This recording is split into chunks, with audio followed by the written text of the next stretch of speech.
your screens. We're into the bans as Fnatic have opened up banning out the Dazzle and Lone Druid, and NIP banning out the Magnus, Enchantress, and Io. So, looking out of the ordinary, maybe. I mean, the Dazzle and Lone Druid very much more towards just the fact that it's NIP, right? Team specific, yeah, for sure. This is rather than the meta buys. Mirana seems to be the meta though. Enchantress is the No, meta. yeah. And what the Magnus, right, is something that Fnatic have been playing, so... Offlane Magnus, yeah, they're playing on Ice, and then they pick the double cores. This is a hero we're seeing first picked quite a lot. Yeah. It's ran in multiple different positions, the 3 and the 5 for the most part. Very good pressure hero if it's played as the 3 position.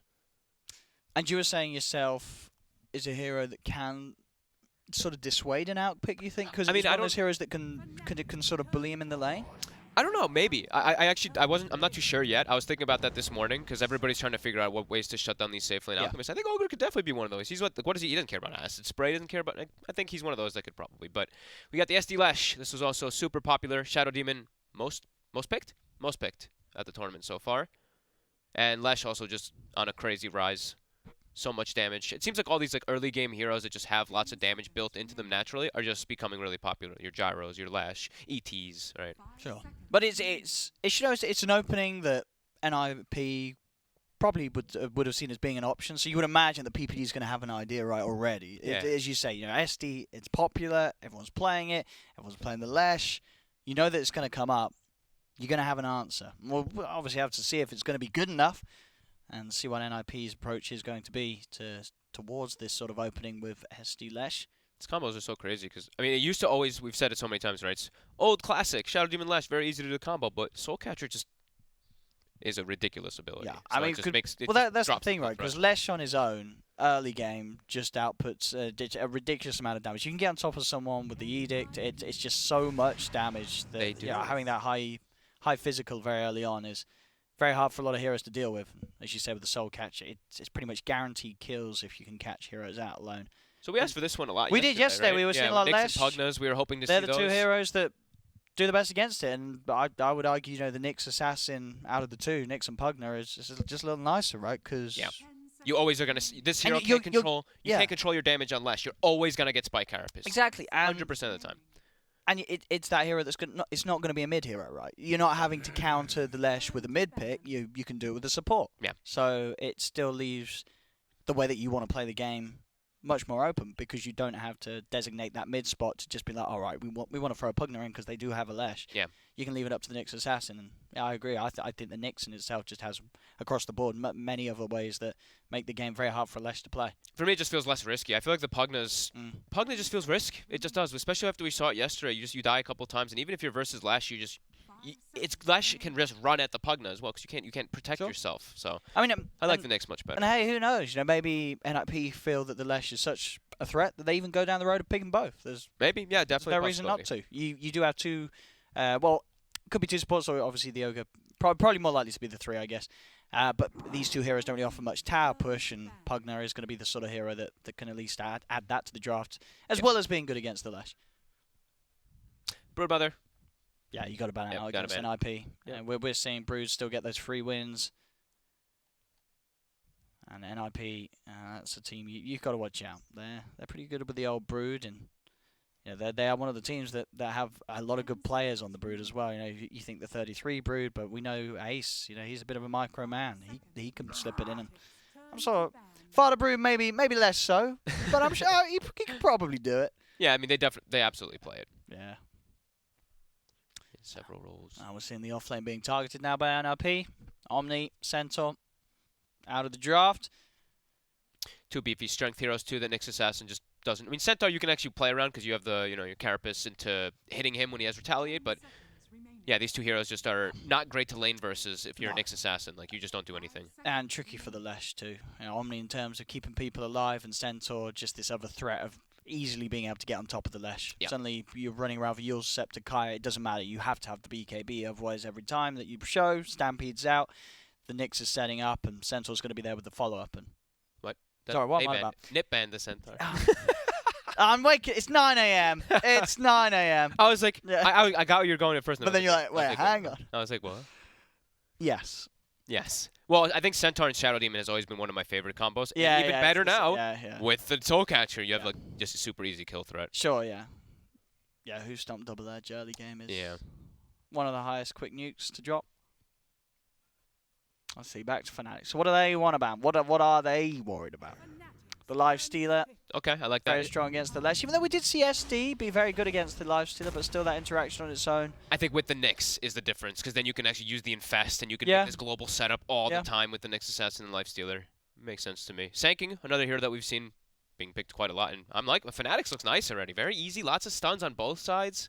Lots of stuns, lots of setup. Lots, crazy amount of magic damage right now on Fnatic. They need to, like, I'm already, like, for NIP, Hood Pipes, Hood Pipe Builder. Someone needs to build a pipe in this game already. Well, that's the thing, right? Probably the Ogre. You're sort of if it's an forcing the offlaner. Ogre. Yeah. Which then will be interesting to see how the Ogre plays, because does the Ogre feel that he can still get away with getting a Midas in beforehand against this sort of lineup? Maybe not. Maybe he does have to get that pipe first. Yeah. If it's the 3, like we said. It's If still, it is the 3. Yeah, it then can they might still be swap something likely. else onto the off lane that's Yeah. going to be able to more naturally just build up the pipe. And maybe Ogre gets greedy in that support role and tries to get away with the Midas from there. I think it's probably Saksa, Nyx, and then PPD, Ogre, and just like, yeah, him just playing in the safe lane, but I'm not too sure just yet. Teams all kind of vary quite a lot between where it's going to be going. Rubik also doesn't look that bad if they want to play that as like a 4, but then you have awkward heroes. Well, for NIP, I think Yeah, Rubik Nyx as 2 supports, is that? It's just, but you're versus Sanking, you're versus Lash. These are like the Sure. best heroes to steal spells from. And you can become the SD as well. Yeah, I see what you're saying. you know, I see what you're saying. it can maybe like Rubik Ogre doesn't. I mean, it doesn't sound amazing, but it doesn't sound terrible. But then your Nyx is safe. Yeah, never mind. It's too awkward to pick. But it looks amazing, the spells that you can get right now. But they're using a lot of time here, so they're probably doesn't. This is where they're deciding. It's like, all right, Sure. where are we putting this? Yeah, they're like, I want to play Rubik. No. Like Saksa used to play it so much. Yeah, he can certainly bang out a smashing Rubik game. Wow, they are really running the clock.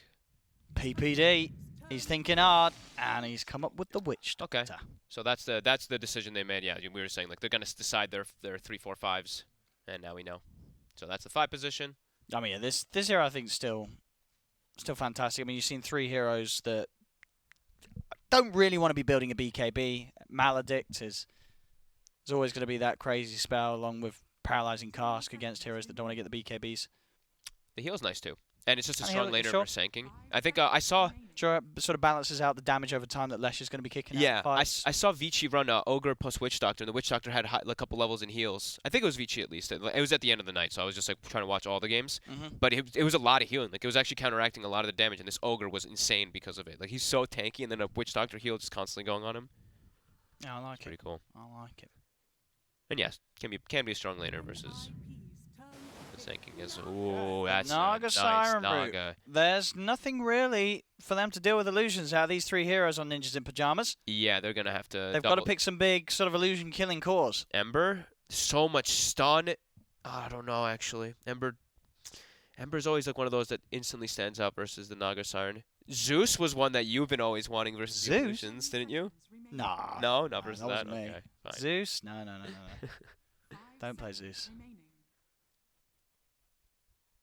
What do they want to take against it? Gotta get some clear. Ember's risk. Yeah. But They haven't got much time. They use so much on that 3rd pick that they've got to think fast here, NRP. my God, and they might need to get a BKB builder too because of all the stun and disable.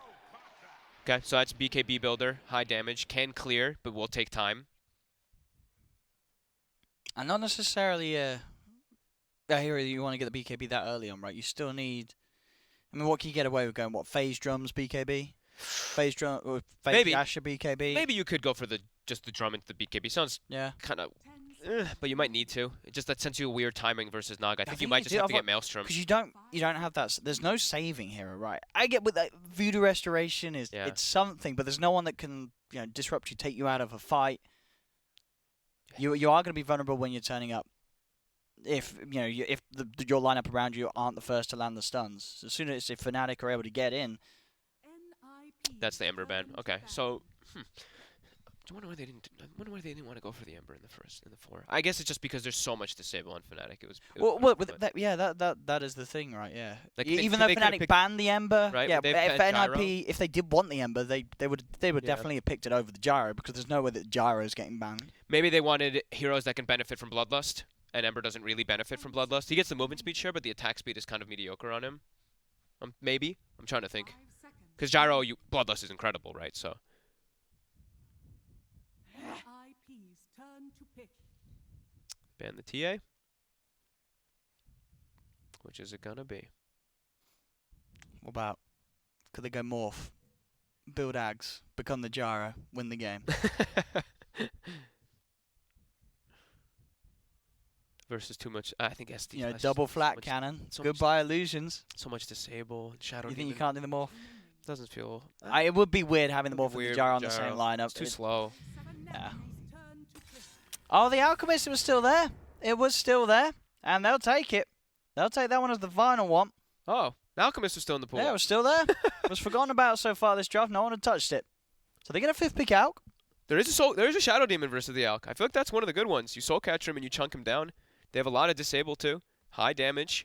It is good. It's going to be nice, right, against the Naga Siren and Disillusions. You're going to be Yeah. getting the Radiance. You've got the Acid Spray as well, which works super nicely with the flat cannon. And they've got fast pace, right? Like Gyro, I think the reason we've been seeing Gyro getting picked up now is because he goes phase drum, hits level 6, runs around and just Yeah, kills, he fights, kills nonstop while your gives- Alchemist gets yeah. space. Gets the Alchemist easily the space to make Radiance and Blink and Yeah. get involved or continue to just make use of the space that Gyro and the rest of the team is creating. I think we've seen that build like almost every time, right? The Radiance into the Blink Yeah. dagger, and then they like get a couple kills, and then they just Radiance, pop out of Blink, Manta. Manta, Octarine, Yeah.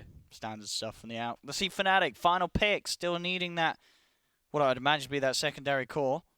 Depending of course, whether Lesh and the Sand King are going to be playing. Let's have a look. And it will be the SF to close things up. Whoa, that's Fnatic. fun. The Arbed SF fits in, and it will be, Fardo's going to be playing the Gyro because they do want to keep Ace on the Alchemist. You can't put him mid versus the S. Well, I was going to say, there's no way there's Gyro's going mid, is it? Or you think the Gyro will go mid? Gyro's mid. Sure, does Gyro not get dumpstered by an SF? You missile him and you can secure your last hits, right? Yeah, but don't just... okay. I mean, your base damage is so terrible, right? After there's a few souls on the SF.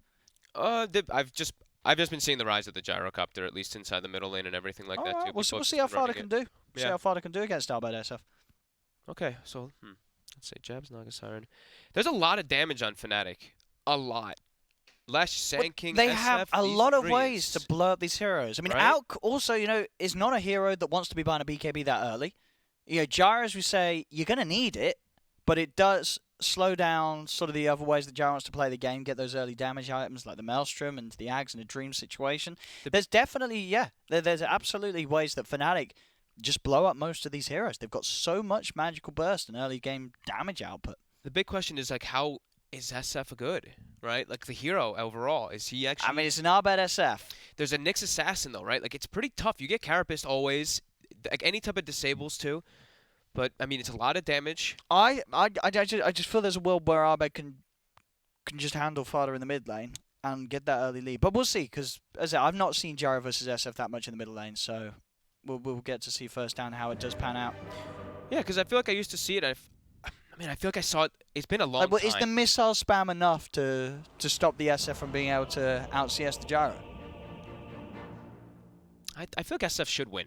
Like overall, Know what I should mean? win in the last hits. But the one thing is like I think you can make rotations. One hero moves, you get a missile, that SF's Sure, dead. you're just right? on top of the SF and you're killing the SF. Because I feel like that's the way I used to see this played when I saw the gyrocopters versus Shadow Fiends or versus like any hero that you'd think he wouldn't do the best versus. And it was VP that was doing it when they were picking the Earthshaker Gyro, and they would just gank the hell out of the mid lane whenever a missile would go on. Let's have a look, ladies and gentlemen. We get ourselves into this game one of the two-game series, Fnatic versus NIP. Go for a quick rundown for who's playing who, just in case you missed it or in case you've just joined us. Got Ice playing the off-lane Sand King. Arbed's going to be the mid lane on the SF. Jabs carrying with his Naga Siren. And the support combo, Dubu, Shadow Demon, DJ on the left track. We're not going to see NIP come over into the jungle here to start the fight off. They've got the setup onto Dubu, the body blocks as well from Saxo, trying to bring the rest of the team close enough in, but not quite enough body blocks to hold Dubu in place, as Dubu will be able to make his way around. And over on NIP's side, let's have a look. We've got the big man himself, PPD, on the Witch Doctor. Their support duo, him and Saxa, Nyx Assassin. The cause today, 33, repping the offlane Ogre once more, the hero that's really starting to come into his element here at TI. And another hero that we're seeing all the time, Ace on the safe lane, Alchemist, and last but not least, Fata, the old man in his gyrocopter.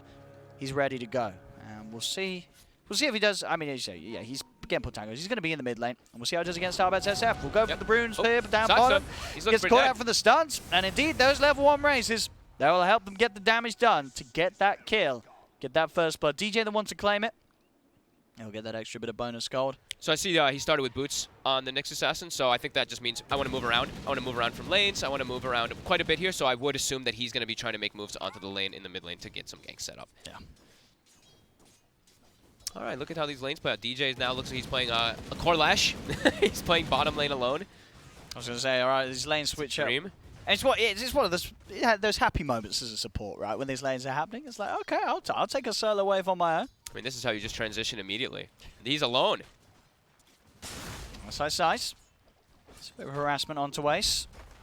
As indeed, we'll see which of them do decide to head down bottom. Stuns come out with the Fire Blast. They've got the Paralyzing Cast Bounce as well. Ice is in trouble. There'll be defensive disruption from Dubu trying to keep him safe. The illusions are out. They try and make the space for Ice to get out, and he will be allowed to burrow strike down into the trees. He'll escape for now. 33 turns his attention towards Dubu. Dubu will be able to back off, and Ice with that Tango regen as well will be able to walk away as that nice disruption from Dubu keeps Ice safe. And they're going to stick around for this for now, as Ice and Jabs remain in the same lane, and DJ, he continues to enjoy the core life. Well, it's the same thing for NIP. They have 33 as well as Ace in the same lane. Yeah, so what's going on? They feel like these are the stronger tri-lanes that they can run. Okay. Okay. This is Saxa and DJ's time to shine. They're the new cores on the block. Isn't this going to ruin some people's predictions here? It's going to make your player cards? Well, for some player cards, it's going to be brilliant, right? Yeah. If DJ pops off, or Saxa pops off. If he's just a 3-position Leshrac now, yeah, he's going to have like this incredible... Yeah. Those people who are sitting there with that gold DJ card with the GPM plus 20%, it's their lucky day. At least for now, we'll see. As you say, the lanes look to be remaining like this, so both teams feeling this is the optimal way to play. How are we doing in the mid? Both? Pretty even. Pretty even. Yeah. Pretty even indeed. It obviously did have the level 1 raise. Now he's got the point in the Necromastery, so we'll be able to get that right-click advantage as those souls build up. And as I say, that's when I really thought we'll see Abed come out on top. Fata gets hit by the... He walked up too close. He got hit by the first loser drop. Oh, I love it. We've got to see more mids doing this. Apologies for the camera work. Fogged is on the camera this morning. You got the kill, though, right? I was the one saying it. Yeah, I got the kill. Did you not see it? No, I didn't. I missed it. No. Sorry, that's the only kill we missed today. Don't worry. I was watching. He just walked up. He got hit by the first raise, second I'm keeping raise, my eyes third on this. raise, We've got to see if it happens again. Yeah, that was it. As it may do so. Fada's got to be careful. Lanes are being swapped now, by the way. We have proper lanes coming out now. Jabs gets sent bottom. They send the Lesh top, who's very high level. DJ, level 3 already. PPD. Behind the tower. They've got him. That's the power of giving the Lesh those early levels, as you say. He's level 4 now off the back of that kill. At 3 minutes in, DJ. Mid lane, bit of an attempt from Fada. He's got the missile coming in. Does have the rocket barrage. Wants to try and get in underneath the tower. Has he got the burst to get him off Arbed? By the creep wave, Arbed's able to turn. Oh! The raise of Arbed will die. But Fada dies for it. He'll take that, Fada. He got the XP. Sure. He got the kill first. You cut the souls, too. He didn't get the time to drop down a loser tag, though. So... His TP is also on cooldown, so SF is able to TP back to the mid lane faster. But I'd still, that's a great play for Fada. He needs that. He's got boots now and he's running out. TP not being available is pretty big though. That's a couple of waves he's missing out on. He's only missing one so far, right? He's only missed one melee creep, one range creep. Yeah. So not too bad. But it is going to give Arbed the time to get souls back up. Sure. Jabs bottom. They got him. NIP with the tri lane, moving around. The supports making work happen. Saxa with those early XP. Early levels as well, leveling life. Fireside Size is making the pulls happen top. We're seeing the moves from DJ. He's got his eyes down towards potentially the mid lane. As Fada, he did come around the long way actually as he headed down bottom. Rune's going to be picked up by Saxa. It's going to be mana refueled. Back on the mid. CS continues to be pretty even. Arbed, about that wave advantage now. Yeah, he actually got a decent amount just from coming back before Fada. He actually got all of his souls pretty much restored, and he got the level 5 now, which is a pretty big threat here to Fada. So he buys the raindrop on the gyrocopter early on to at least absorb a little bit. But yeah, And he does still have to be careful. That it's just so much damage if you get hit by the 3 razors. Even, you know, raindrops unlikely to necessarily keep you alive. Okay, we had more multiple lane swaps also happening. So they're trying to keep DJ versus Ace. Since he's so high level, he can keep the pressure on, and they're trying to just keep the Naga Siren away from that pressure lane that comes out from the triple stuns that's coming up from NIP. Yeah, Jab's farm, 17 for 2. And as you said, well, down bottom, this trial, they're making the action happen. If the 5-minute runes come up, they'll look straight towards Saxa. Saxa did get the spike carapace out. They're in as well with the burrow strike straight on top, and Saxa's dead. Now they'll try and turn for more. They'll be able to pick up the rune on Dubu as Fnatic chase down PPD. Stuns landed from DJ, and they'll get themselves both of the kills. As Fnatic getting active. I mean, it's such a potent combo. We saw it in the draft. There's a reason why I picked these first heroes. Yeah. First 3 heroes, this SD, Lesh, Sand King. It's kill city. They can kill who they want on this map. Both teams just have so many stuns. It makes me happy. I love seeing teams when they've been drafting a lot of disables, and this is like everybody has a disable. And on the side of NIP, everybody has a stun. See towards the mid lane, Asa Fada has to be careful. Smoke does get popped. As Dubu and DJ were looking for action. Fada, we'll see how aware that he is. The smoke got popped, but it was nighttime, so I believe he didn't quite see them. They've got this ward here, but they would have got through the smoke. Yeah, it looks like he's aware. Fada's playing safe. Yeah, Sox is pinging it non-stop. He's like, there's no support showing on the map. Yeah. Top is alone, bottom is alone. They're making a move on mid. They get deep ward down as well. Fada staying out of vision. Will now show. It's a missile out, but that may have shown just a second too much. They get the follow-up stun, but the backup is there from 33. Missile straight over towards Arbed. They'll head in. They get the stun as well from the low ground. Saxa had the follow-up stun. Buys time for PPD to move in with the paralyzing cast. They surround Arbed. They kill the SF off. Voodoo Restoration keeps PPD fine. As NIP prepared for that movement from Fnatic and will make sure that they come out on top. And Fada stays alive. They read and they set up for that one very nicely. You could see instantly, like they were all set up. Like all 4 of them were already there as soon as that they made the move onto Fada. And Fada's about to be level 6, so that's where the kill threat and that's where the gyrocopter really becomes that more potent. And they've also been stacking. I see the jungle has been stacked heavily by, I believe, both PPD as well as Soxa and 33. Actually, everybody's stacking for the Alchemist and the gyro. Obviously back up top. Dubu's looking for the setup. But it's that scary time, as you mentioned. Our ult is available for Fada. He doesn't even need it. It's just going to be a missile set up into the Maledict. Rocket Barrage. Dubu's down. NIP claiming another as both teams just having a really good way of moving around the map, getting kills. Bottom lane. Ice, ice, ice. He's going to try for the burrow strike. Does actually miss. He's got DJ by his side. That might have. Because if he hits that stun, that probably would have had the follow-up from DJ to have a good shot at trying for the kill at least. Yeah, they would provide pressured at least, not a kill, because he was about to hit 6 for Chemical Rage too after creep wave. So yeah, you're right. But still, like, yeah, just missed a stun. Bit tough. Nice. I like this. He's moving in, and I think this is a scout the stacks, because he can easily take any type of stacks. Yeah, he wants to see which bit of, whether it's going to be the top or the bottom half of the NIP side of the map that they want to try and take over and steal. Yeah. The movement on the map right now is crazy. Look at Ice. He's still just lingering around this area, running around in circles, making them mess up their stacks. And now he's actually just going to work on the stack himself, like we were mentioning. So 33 probably going to try to snatch some of those if he can, at least snatch the experience. But we'll see him take quite a bit of pain from it. But he gets the big centaur with the stun. So. Also, do we get the D ward up top? See how Arbed's doing. Actually, yeah, queuing up the treads into drums, so focusing on the stat build because of the high early game damage output of NIP. Not going for the Yule Scepter rush that we do see be quite successful really on the majority of SF builds. I like it just because he's playing with a Naga. It's the same thing as the gyrocopter. I feel like he's trying to match the gyrocopter's speed that he's moving around the map when he goes for this type of build. And if he gets treads drums, he's going to be a very beefy SF early on. Yeah, he can constantly fight while they make the space for jabs to get that, treads, diffusal, whichever one he wants. Dubu just seeing if you get the catch. TPs have come in from NIP. They're ready to defend, and in fact, Arbed's caught on the front lines. Defensive disruption gets him out of the cooldown. See if they can run him away. Maledict's out. Paralyzing cast bounces as well. Will be there as Arbed and Dubu separate themselves. Dubu trying to draw NIP's attention away from the SF. Arbed will be able to claim the creeps on the way out.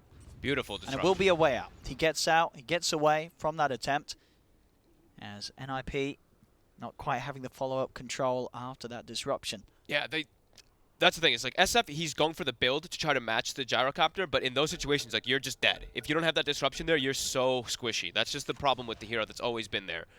So he at least has the Shadow Demon behind him to get that nice little save. And we can see as well across the network, the way at least that it's dispersed, it's very top heavy on NIP. It's all on the Alchemist, whereas with Fnatic, they essentially have 4 cores. With the start that DJ had, he was able to propel himself to a point where he can keep up with farm with the rest of the 3 cores on his team. So they've got 4 cores versus an Alc really at the moment. He's going to kill this Ogre as well, too. He can probably just go for it alone, but he's even bringing Ice Ice forward here just in case to make sure. 33, though, will get chased down just from DJ, it seems. And a little late on the kill steal attempt there. He got the Urn Charge, though. He was there for the Urn Charge for the Sanking, so they want to go for the Vessel build, of course, rushing a Vessel versus that Alchemist, of course. Oh, Courier. Makes sense. Ooh, they'll keep it safe with the fortification. We have got Saxer and at PPD hunting around. Bounty runes. Get the D ward at the D ward, but Jabs, able to get that Quelling Blade hit onto the D ward, onto the Sentry ward before it went down. So get the trade on that. Runes are going to be picked up. Saxer's able to walk in. They're going to try for a kill attempt. Gets the Spike Carapace out in time. Goes for the stun, TP, and that'll get him out of there. Nothing else to hold him back, and not enough damage to be thrown out in time. Smart TP. Back in the jungle, Ice. Continuing to be a nuisance. Slow down the farm of Ace. At least try and steal some away from it. And they are not farming well on the rest of their heroes, though. They're Look, not. 33 it's all on is Ace. That's literally, he's like a 4-position Ogre now at this point. He's not getting farm at all from the movements. He's got 17 last hits. It's very low. They bring in some dust, though. They're getting a little sick of Ice. If gets out of this, though, he's not. They do get the multicast with the stun, and the 3 of them will finish off Ice. But DJ, he's going to run in, and he's going to start finding some of the kills for himself, maybe. There's 4 heroes here from NIP, and DJ won't quite be able to find Saxer. He has been maledicted. See if they can finish him off. Tower hits come in, but he's got the 1 charges to buff him back up on the HP front. He's fine. DJ can walk it out. Space has been made for Arbed to finish the tier 1 tower. As Fnatic have a 2k lead now against this Alchemist lineup. It's going very well for them. Sure, the Alc is, I mean, he's not amazingly farmed. This is like sort of an average Alc. This isn't a crazy Alc in terms of net worth. Fnatic, for all that, they're crushing it at the moment. He's still going to have it at that, the good timing, though, right? Like the 12, 13 minute is like the ideal that we've seen. Like a fast one is the 10 minute that we've seen. It's not like a crazy, as you say, it's an okay timing, but you kind of want more than an okay timing when the rest of your team is not doing great. Yeah, when you're all suffering and you're playing versus a Naga Siren lineup, who Naga Siren is going to try to match the farm of that Alchemist. Later on in the game, she will be able to start doing that. Obviously not now, when you're very item dependent on Naga Siren in order to try to match the farm first. But he's going for a straight farming build. He's going actually for the Manta before the Diffusal, so not wanting to fight, just pure farm build. And oh, an Illusion bottom, so that's the dream for either that Alchemist or the Naga Siren. They won't be able to get it though with the way the Fnatic are sweeping in from this angle. They're on the hunt for Ace. Let's see if they can find it. Ice again though, whipping the Burrow Strike. So there isn't that setup, and Ace is allowed to freely move away. And that's a 3-man smoke gang down the drain. He'll take the Ancient at least, but yeah, not getting that kill to set up. I will be in position to put some pressure onto the tier 2 tower down bottom. For NIP, Fada, it's got the drums complete now, so a little bit more geared up to turn up to these fights. Having that extra bit of stats to make sure that you can offer more offensively and stay alive defensively. DJ getting caught out as he runs in. Saxer trips him up easily with the Spike Carapace, and the rest of the team are miles away, so there's no chance of a disruption as Arbed didn't get the memo. Sticks around a little too long whilst the rest of Fnatic back off. And DJ feeds away a kill. Sorry, DJ. I keep seeing this well, he's playing pretty much Core Lash, so yeah. Well, that's the thing. I'm seeing this Core Lash. Well, that was actually. But that's the thing, because he's relatively farmed. Those kills are. They give a lot. It's not a support. He is a support, but he's not a support. Yeah. I think he's like. I think he's really trying to pressure the tier 2s, because I saw him do this top as well. He dropped to like 60 HP, just edicting the tower, trying to do any possible damage to it. So they're just trying to close the map off and try to restrict NIP's movements quite a bit here with those type of moves. That's 33.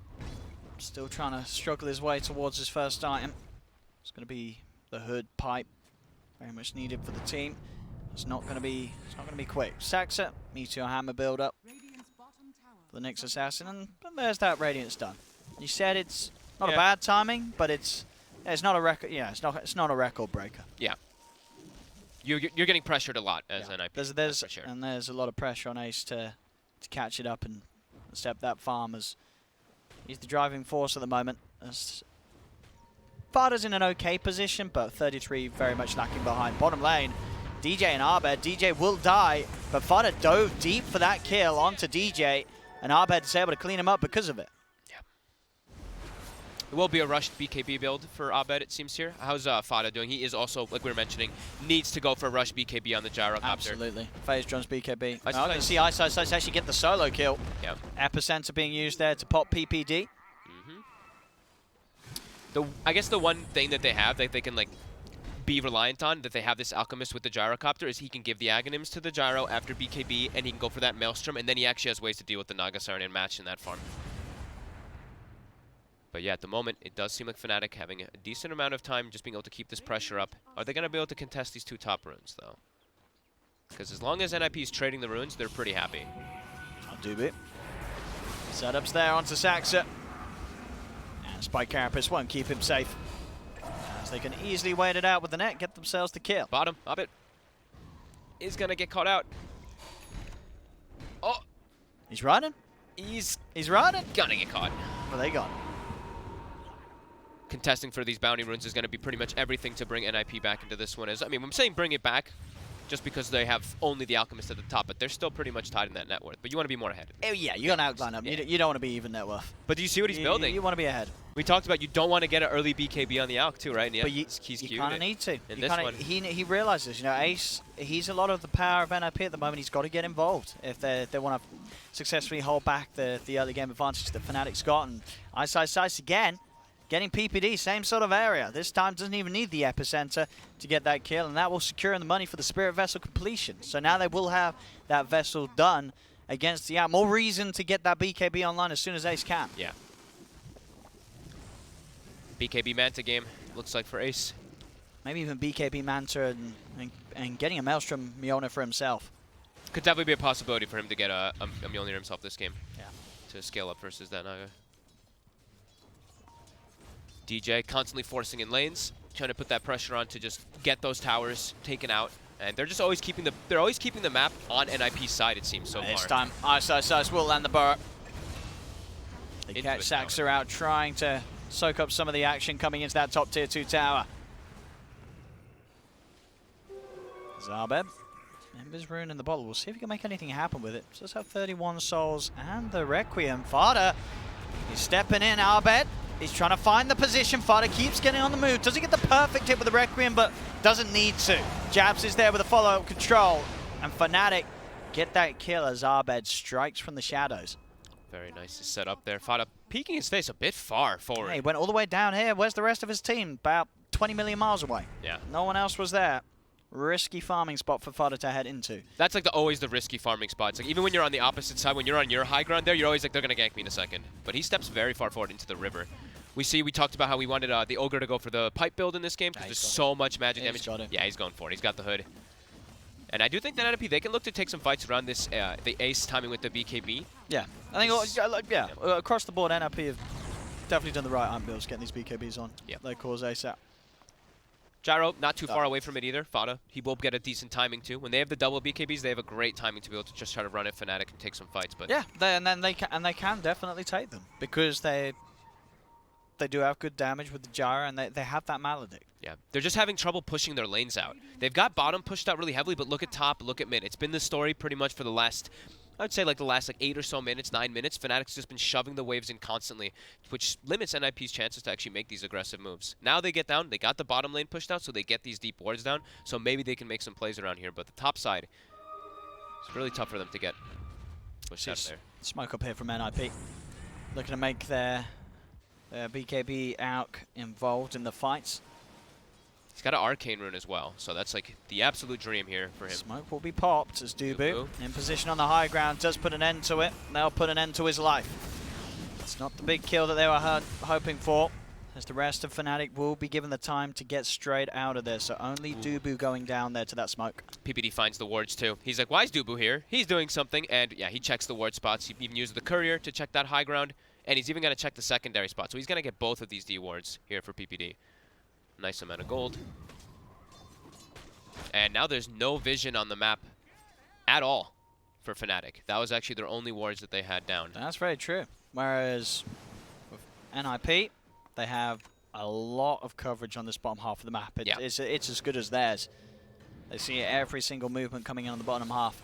That was a really important move there for NIP to clear out their jungle and get these timings. Right now, it's pretty much BKB done for Fada as well. So they've got this double BKB timing that's going to be quite nice for them. I think Ace also might have an AC on top at the same to be able to fight into Fnatic's lineup. But yeah, keeping these lanes pushed out, they have to address it. As Ice being a nuisance bottom, he's actually going to get away from all of them. Unable to find him down as they came hunting on that bottom lane. He actually he sandstormed and walked through the tower. They didn't end up finding him.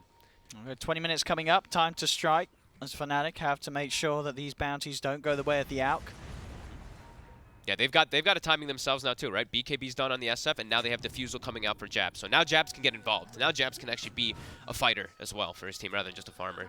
We'll see the runes go two apiece between the sides. DJ still with the remainder of the smoke, continue to see if they can catch anyone else heading over here. But NIP, well, they fall foul to it. Ace is getting open apart. Can they burst him before he gets a chance to put the BKB? They cannot. He is able to pop the BKB. Now looks to turn with the concoction. Throws it down onto Ice's side. It's a big cooldown. The song comes out from Jabs. He's trying to save his teammates. Buyback from Ice's side. Harbed in position. The BKB, but the timing's off. The timing's off. They kill the Witch Doctor, but Fada's fine. He's able to keep going. Looks towards DJ. DJ uses himself up. Harbed will be able to raise down Ace. Now he turns towards Fada. Fada finishes off DJ. Harbed surrounded. The Meteor Hammer down from Saxa. Harbed will be able to bring down another with him, but it costs him his life.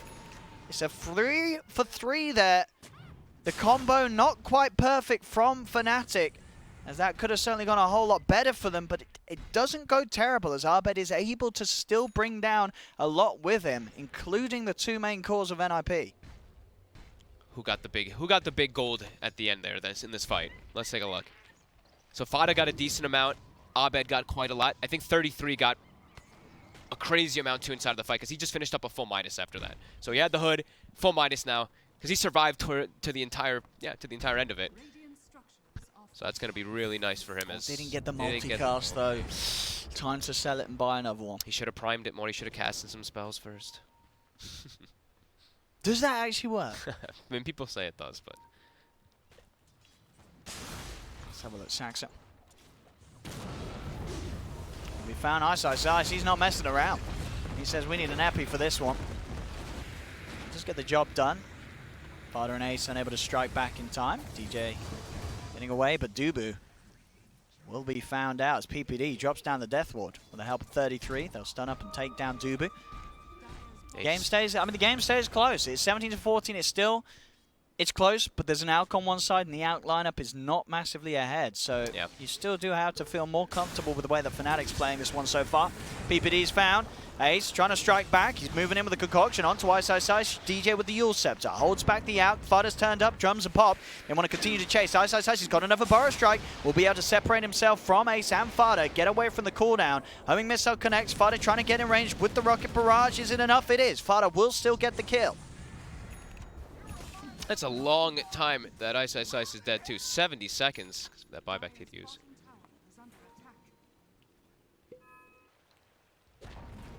Space is there for Jabs as his farm does continue to rack up Reaver done. Oh, Fada's actually queued up his own Aghanims. His up. Ah. Maybe he wants to get it. I mean, it is such a good item on the Gyro.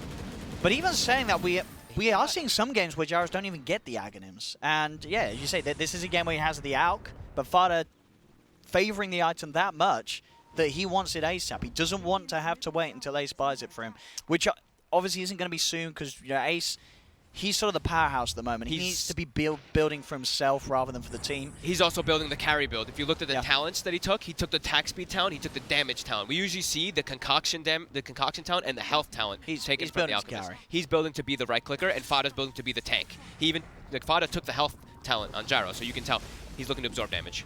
Ace finds Dubu there. Quick jump with the blink concoction, and a tower taken as well. As he'll push on. Yeah, it really is Ace starting to take the team on his shoulders. Bloodlusted Alchemist with an AC. with the damage talents as well. So yeah, he's. I mean, what does he go? Back I punch. wouldn't be surprised if he does get the Mjolnir, right? If he's going for this right click and attack speed. Oh, he's definitely gonna go for it eventually. Yeah. I mean, He's probably gonna take the 40% cleave talent as well. He's versus the Naga Siren, so he's gonna go. yeah, for the right for click sure, talents. for sure. You take the cleave, take the Mjolnir, and yeah, certainly the Naga Siren jabs. Even when he has the heart, they can kill the illusions. Yep. They can fight it. Middle tower is under attack. We'll see what Fada decides. I think this is determined based on how the fights go. He'll either go for the Ags if they're, you know, if they're having a little bit of trouble maybe, but if they have a fight where they win, he just buys the Maelstrom. I'd assume at least, but could be wrong. I mean, he wants both eventually, right? Yeah. But as you say, yeah, if there's a world where he can just get the Maelstrom and wait for the Alk to farm him and Ags later, it would be more efficient. But maybe NIP just feel under pressure right now. Maybe. As, I mean, Jabs does have a full heart finished up too. Yeah. So he's got 3,500 HP now too. So pretty strong timing for them, but the SF's still pretty weak. He picks up an Eagle Song. Well, but interesting. We'll talk about it in a minute because Ace actually is going to be gone on. Have they got the chain stun to make sure there's no chance for a BKB? They certainly do. They'll kill him off before he's able to press it. Fada is able to get his own off. But he's taking quite a bit of heavy physical damage. Has to back off. Good death wall from PPD. Pushes up and an Ice Ice to the side. PPD will pay with his life, but it does at least create the cover for the rest of NIP to get out. Still, though, it's 2 down on NIP. Double kill for Jabs, as he's the one to claim the kills. so that's twice now that I've seen Ace where he sees them before they get the stun on him, and he pops Rage instead of BKB. I think we're going to see him popping the BKB earlier now instead of the Chemical Rage, because they have the damage. He's only used it once. He can afford to be a sort of a little more trigger happy with using that BKB, but he hasn't been, and it's cost him his life, at least in 2 situations. Fnatic now off the back of those kills, they'll be able to easily step into Roche, take it very safely with all the illusions that Jabs can offer up, tanking it with those with that heart on the illusions, and this will be Aegis going the way of Abed. Abed also incredibly close to having the butterfly complete. And as I was going to say before that fight, looking at the build from Ace, actually queuing up the Abyssal, so favoring the control rather than necessarily the means to deal with the illusions. Okay. I've seen some people talking about and asking questions. I saw even it was Miracle. Miracle tweeted today about the heart and the Abyssal Blade comparison. So this is a Miracle approved build, because Miracle likes the Abyssal over the heart. Yeah. Well, he was asking. He didn't ask the question because people were saying that you get like so much extra HP regen when you have the heart plus your Chemical Rage. It just works really well. Dire's middle tower is under attack. Now we'll see. He's, of course, not invested into it as of yet, so Ace could still be deciding whether it is going to be Abyssal that he goes for. Yep. We'll see which items they go for. But yeah, continuing to try to keep the pressure down bottom. There's the Maelstrom instead, by the way, picked up. He switched. I was going to say, he needs the Mjolnir. Yeah. He needs the Mjolnir. He knows. Ace, he knows. My man, he knows. He really has to be. You got. It's a Naga Siren with a heart. It's a very farm Naga Siren that Jabs has. You've got to build to deal with him. And Mjolnir's going to do so much with the attack speed. The attack speed that Ace has. Yeah. This is definitely the correct way. Has to be, like you said, more trigger happy with the BKB though, because with not going for the health talent and all that, it makes him a lot squishier when he does get stunned up. And Fada also continues to save up the money yet to invest in that Ags. Yeah. We'll see if he himself also has queued up another item but still buys a Maelstrom. Could certainly happen. Yep, definitely a possibility. Fnatic all set up on this high ground here. They've got a good timing to push when they pushed in the lanes to get these high ground wards. Jabs just continue to tank up Skadi after the heart. Yeah. Just making sure that it is going to be harder for NIP to deal with the illusions, but if they are able to get to a point where there is an Axe Maelstrom on Fada, the Biona's done on the Alchemist, they could definitely deal with sort of the constant push-in from the illusions. Yeah. And Abed continue to just go full in on the stance on the right click. Satanic and MKB queued up. It's also, Skadi's also just an incredible item versus Gyrocopter too, right? It's very rare that you see Skadi's versus ranged heroes, but Skadi got buffed and changed, remember? So it's not good versus melees, and it's amazing versus ranged heroes now. So that also as well is good versus Fada's Gyro. And it lets them chase the BKB units too, so. I believe we have Ice taunting there. I believe I heard a dust attempt. Didn't quite catch him, so he's dropping them the question marks. I like the sprays a lot. Nobody really used them yet last year, so. They weren't very good last year. These They're are really much funny. better this year. Yeah. Oh, Ice steps up too far. Oh, he will get defensively disrupted. Fada's going to pop the BKB. Arbed's in, though. He pops the BKB. So's DJ. They're moving in with their own BKBs. They'll look for the squishies first. DJ makes a beeline straight towards PPD. Will be able to find him. Now they turn towards 33. 33's mana's been drained by the Nagasaran Illusions with that Diffusal Blade. They've looked at Saxa as well. They'll be able to clean up 3. Arbed with the double kill. As they may have got Ice, but Ice says it was all but a debate. As NIP lose the fight. And now take some serious damage here on the tier 3s as Fnatic push on. Buyback comes out from Saxa, but 33 and PPD unable to buy back. Song's going to be used. They're going to get on top of the gyro. They know that Fada already used the BKB. He's incredibly vulnerable. The timing isn't there. This time it's not. They mess up the timing, but it doesn't matter. They'll get the kill. The Requiem was but just a taunt. Good stun into Torpedo Hammer. Let's see if they got the disruption in time to save Arbed. Arbed just TPing straight out of there, but Ice back in, jumps in with a concoction. TP's cancelled, but Saxa's dead. That's a dieback for him. They turn towards Fada. Fada still has to be careful. 12 seconds towards the BKB. Arbed, he's in trouble. PPD with a death swap finishes him off. Now they go towards Jabs. Jabs TPing out. They got anything to cancel it. They do not. As Jabs will be able to get out of there. NIP do hold. Does cost them a couple of buybacks, but gets the job done. Will push back Fnatic, but of course overall Fnatic the ones to grow that net worth lead, being able to force those buybacks out. The fights are seeming so difficult for NIP. The BKB comes out from the Alchemist, but he's squishy. He only has 1800 HP. Even when he walks in, he gets hit a couple times, and he actually had to back away when the SF popped the BKB, the Lesh popped the BKB, and Jabs was just walking in as his Naga Siren. He couldn't actually just get the amount of damage. I think the 50 damage down is actually kind of hurting him, instead of having that little bit of extra health as an Alch. Because 1800 is not a lot. It really does make him feel a lot squishier. I mean, because what sort of item can you slip into his build that sort of the Abyssal in the Heart, right? One of those. Yeah, sure, Abyssal, yeah. It's one of those two in order to get the HP. Him up a little bit. Yeah, but then what are you getting rid of? What are you dropping out? It's got to get rid of the blink. I guess so. I guess so. You've got to rely on sort of Saxa and PPD to get him with those opening stuns. Yeah, eventually he'll have to, right? Right now he's going for the Moonshard first, and then he might go for like. I think he needs to go for some more HP items.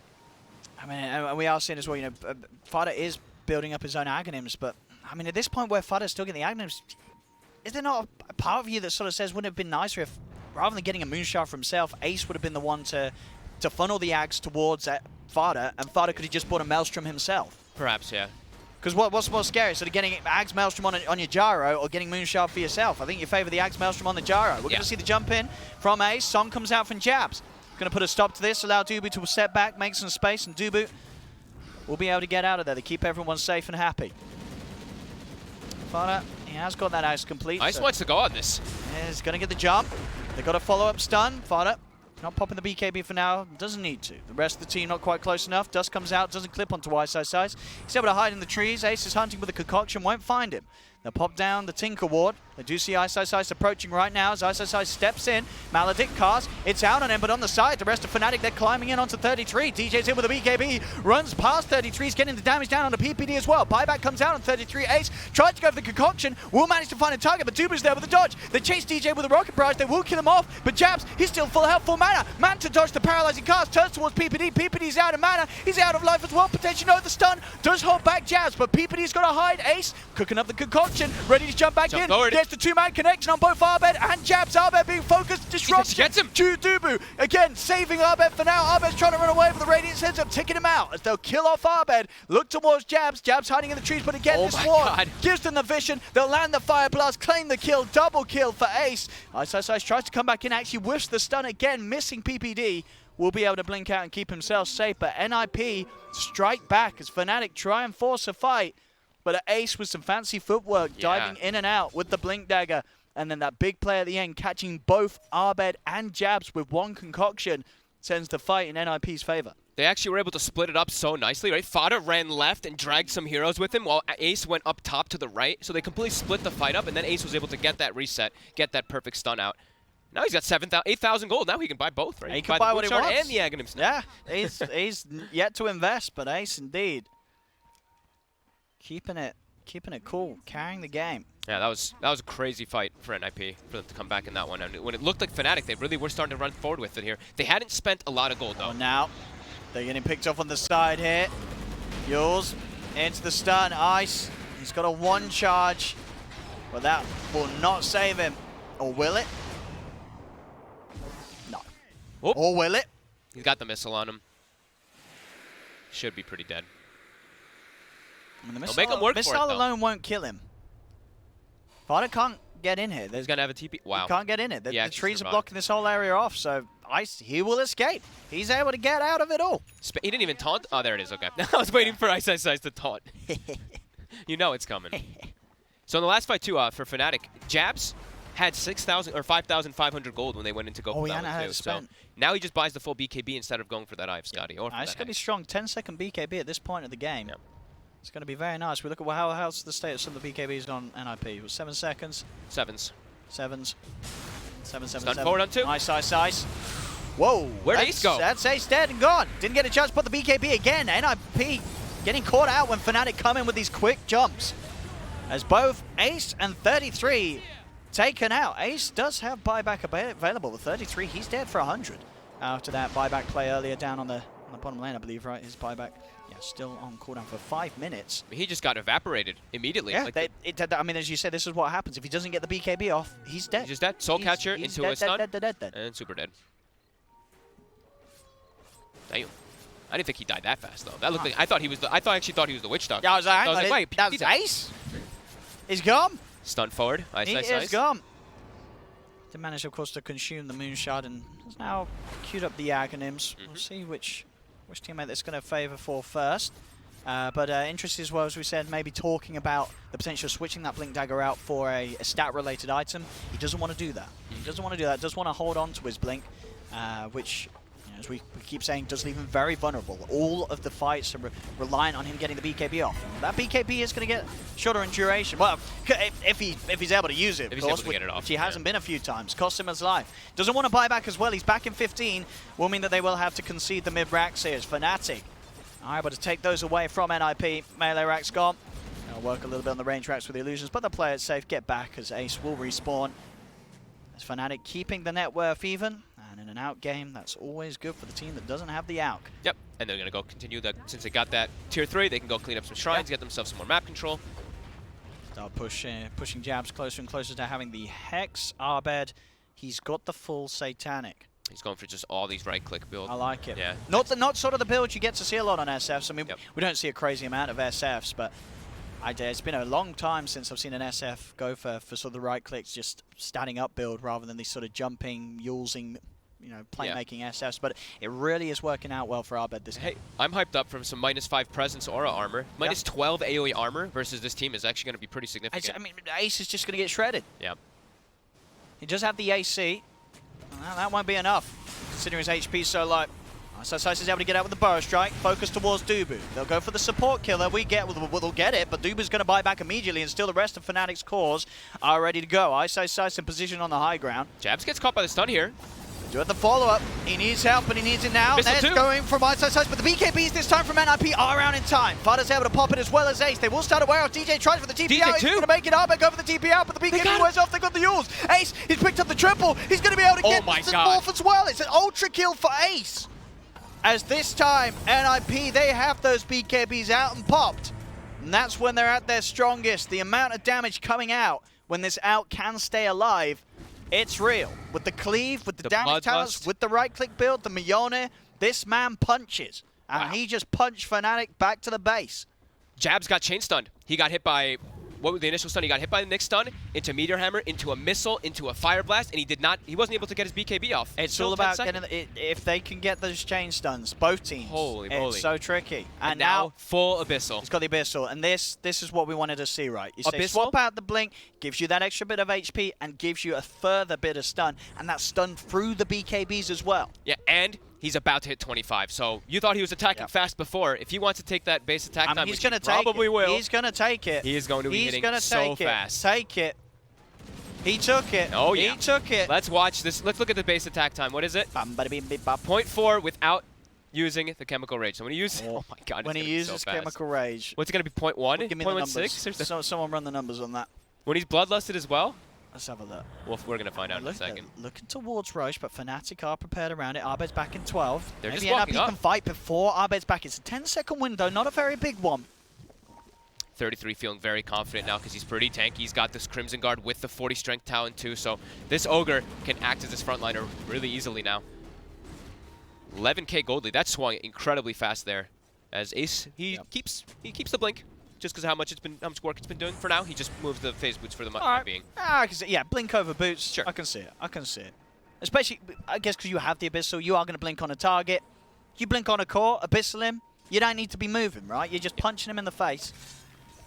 What's his base attack time? 0.19. Jump up to the high ground. They managed to get the stun on the 2, but Jabs is in position to come in with the song. BKBs weren't used yet by NIP, so they won't be able to fight on through the song. They can try and chase after it wears off. DJ is actually going to be the one to start the fight for Fnatic as he goes back in onto Saxa. In fact, he's separating himself from the whole of the team, keeping Saxa pushed out. Saxa will stay alive. Now the BKB comes out from Ace. Ace looking for his target. He's been able to take down one. Now let's towards Jab. Jabs with the BKB pop will be able to get away, but they've cleaned up. Ice.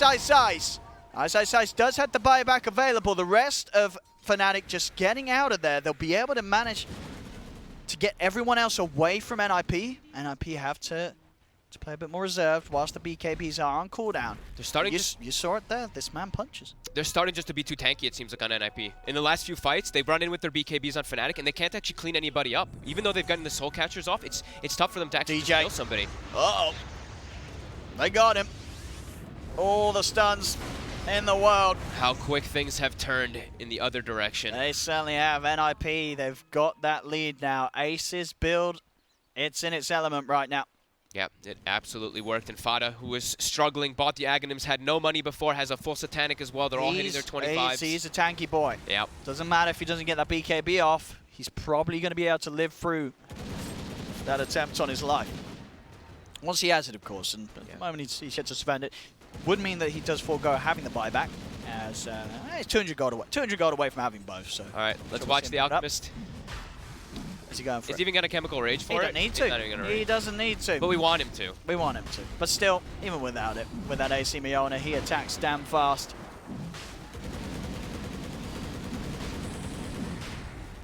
So they'll be able to take down Roche, get that Aegis and Cheese. See, Fada's already prepared a slot. PPD. The cheese master. Give the cheese to 33. Giving it to yeah, 33. Better. He's so buff now. I mean, they all are right. 33 being an ogre, and as you say, with the strength talent, he can just head in on the front. And Fada as well. With the Satanic build, he can head in on the front. Now it doesn't really matter as much that Ace doesn't have those HP items. Sure, absolutely. He's doing all right now because he has the Abyssal Blade. Yeah. But you have these two beefy cores that just go in, and Ace can just focus on getting the damage out on the vulnerable opponents. 41 minutes in, NIP starting to really take back hold of the lead, and Fnatic are pushed back to their high ground, pushed back to the base. Still very much good chances for Fnatic to take good fights if they can still find the avenue to punish the BKB usages. 33 just got a 4x multi, Midas. Oh, well they won. It was beautiful. They're all positioned here. They've got the lanes pushed in nicely. They've got mid as well as top pushed in. Bottom is a little bit of a problem. That one's pushing in pretty hard onto NIP's side, but they've got the important mid lane pushed out versus that, the racks that they do have down. So that's the one they want to be making sure they take care of. As they're just sitting around looking for a fight. They're feeling how strong they really are with this Alchemist and with this Aegis as well. Now Fnatic just kind of trapped in their base. Interesting. Wraith Band over drums, discuss. That's unintentional, I believe. Okay. I'm sure he'll swap it. But maybe. Maybe he doesn't. Maybe he dies by like 1 HP. We'll be like... I mean, let's do the maths. 3 strength versus 6 strength. Drum's better, dude. Okay, drum's better. Yeah. Drum's a lot better. Fada! Fada! He's not awake yet. It is early morning. It is early morning. He's focused on the grand scheme of the game. Sure, he's not focused about the 2K things like drums over Wraith Band. He'll realize soon. I mean, I hope he does, actually. PPD's going to check. If Fada dies, you know PPD's going to be clicking on him and going, Fada. You got a Wraith Band in it. You got a Wraith Band. He'll notice. Does he notice now? Oh, yeah, he noticed now. There we go, yeah. Oh, well, he sold both. He was going to sell them both okay, anyway. There we go. That's why. That's Fada's logic. He's like, I'm going to sell them both anyway. That makes sense. Get that then. Demon Edge. And not just, was that the whole MKB? Almost buy. Yeah, he has the whole MKB, and he almost has buyback as well. That was his thought process. Yeah, that was, yeah. He was already on the next move. Yeah. Ahead of the game, Fada.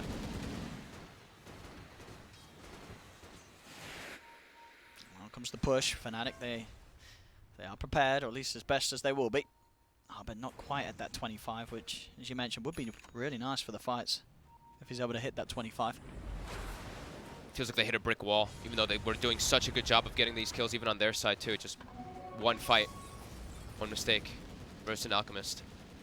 And I mean, as you said, well, you think he is going to take the Presence Aura? Everyone armor? takes CDR. I only said that because they were Yeah, snowballing. because still with the Satanic, the BKB, it's really nice, right, Yep. to have that just cooldown, especially on the Satanic, which is already rather low as it is, only Yeah. 35.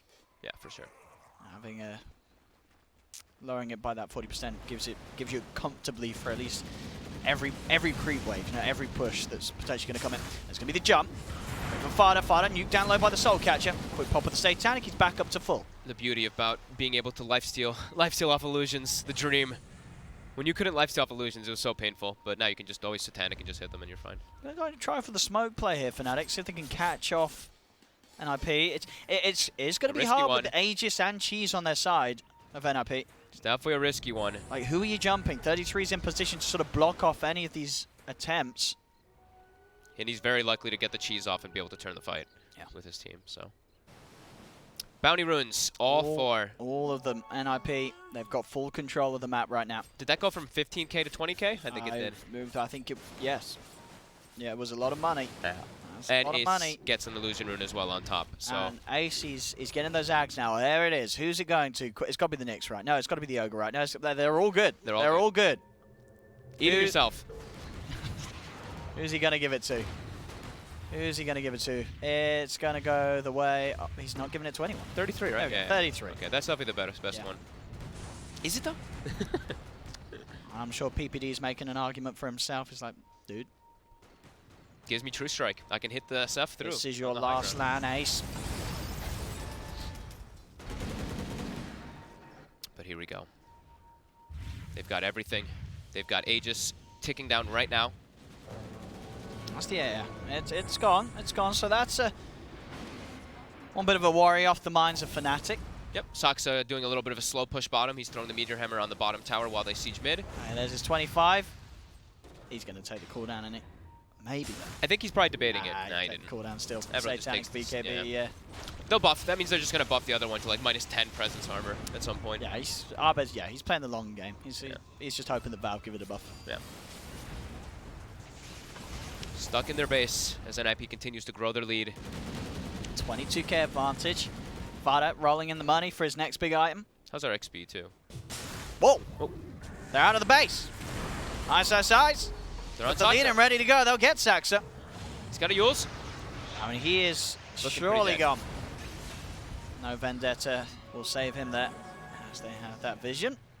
Get the D-Ward as well. We'll be able to get themselves out of the map, and it may just be an Nyx Assassin, but with a member down, NIP unlikely to push. They'll back off onto their half of the map. This gives a bit of breathing room, bit of opening for Fnatic to get the waves pushed back out, get some vision out. Yeah, go look for maybe any wards or get your own wards down just during all this time as Jabs will finish up that Hex. Yeah, it's got And that his- Hex. DJ's nearly got his Octarine. His farm slowed down quite a lot on Jabs though. Even though he's still at the top 2, he did get slowed down a lot from those deaths in the fights.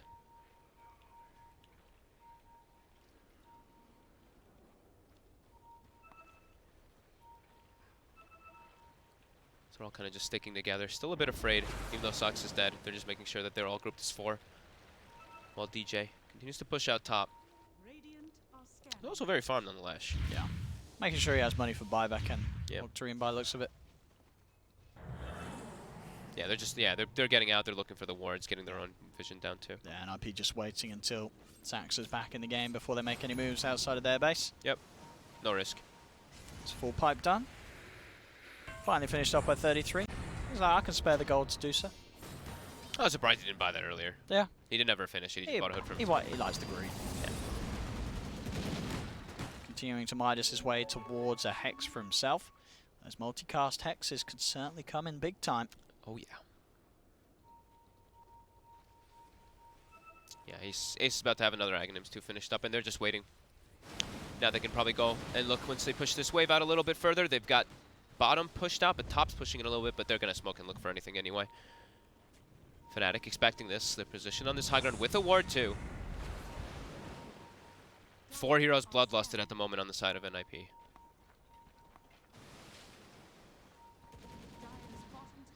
will they fall foul to this trap set by Fnatic? There's DD as well inside of Abed's bottle. 33, Smoke's going to dispel. They know Fnatic's on the high ground. They're going to try for the Burrow Strike. They're going to stun each other. Aces in with the BKB straight away on top of him. Can they kill him off in time? DJ's able to get the Yules and the BKB off. DJ's still alive. He'll walk out. Jab's going to use the song. Looks like it will be a disengage from Fnatic, as the rest of them will look to get out of there, but not before they lose both DJ and Dubu. Both supports down. This attack's so fast. Anyone he gets on top of just dies. He started to switch out his Radiance now too, so he can make sure to have just the straight damage items with the Blink and the bots. He moves it back and forth with the Boots of Travel a bunch of times too. I mean, yeah, at this rate, they can definitely play the slow game NIP and just get Ags out for everyone. Yeah, I mean, it does seem like in the fights, Fnatic just is doing no damage anymore now. They were hitting a point where they were chunking people down, but everybody on NIP just started to get way too much farm and items. After those last few fights, is 33 also now hitting level 25.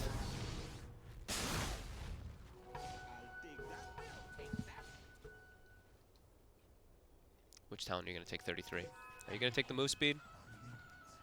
I see most people taking the move speed. Oh, you take the lately. damage, dude. Well, it doesn't work on your unrefined. Yeah, but still, That's the plus thing, but yeah, I know. 300. I know.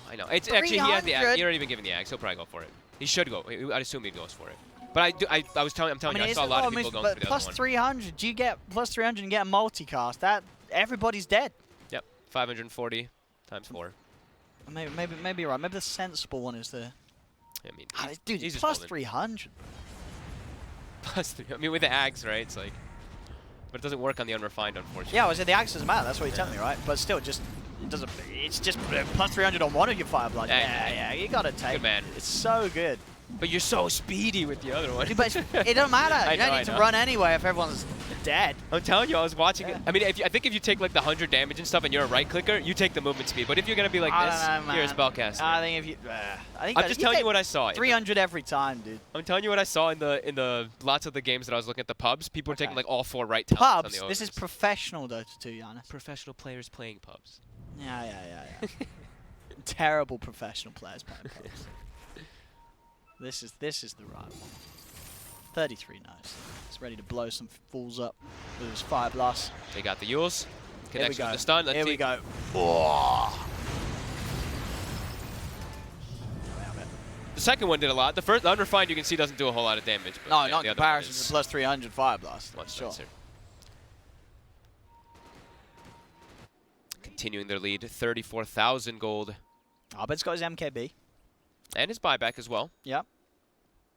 And he's still got a lot of breathing room to sort of build into. He's got, he's going to get rid of the drums eventually, get something for that. He get himself a moonshot, get himself an axe. There's a lot of places for Abed to go if the game does continue to continue. Yeah, same with Jabs. Well, kind of. Jabs just because he has like the BKB and some treads, so he can still look to be moving stuff around, at least for himself as well. Jabs queuing up the nullifier, so focusing more on damage. No, For Jabs or for Jabs, yeah. Bloodthorn? Yeah, I was Bloodthorn. like- Bloodthorn. Not Yeah. Nullifier, Bloodthorn, yeah. Can be good to deal with the evasions as well once the BKBs are down, at least on the gyrocopter, but it's still super hard for Fnatic to take any of these fights. It does seem their damage is just really not there versus all this protection that NIP does have. And now map control is looking like it should continue to go NIP's favor, even though there's the Naga Siren on the side of Fnatic. They're able to clear these illusions pretty easy. So Roche is the next thing on the menu. And who's getting the next? There you go. Fada's got his axe. Now Fauna's got it. So he no longer needs the one he bought himself. He can buy himself another item. He certainly can. And ooh. He's queued up a rapier. I don't know if he needs it, but I'm not going to complain.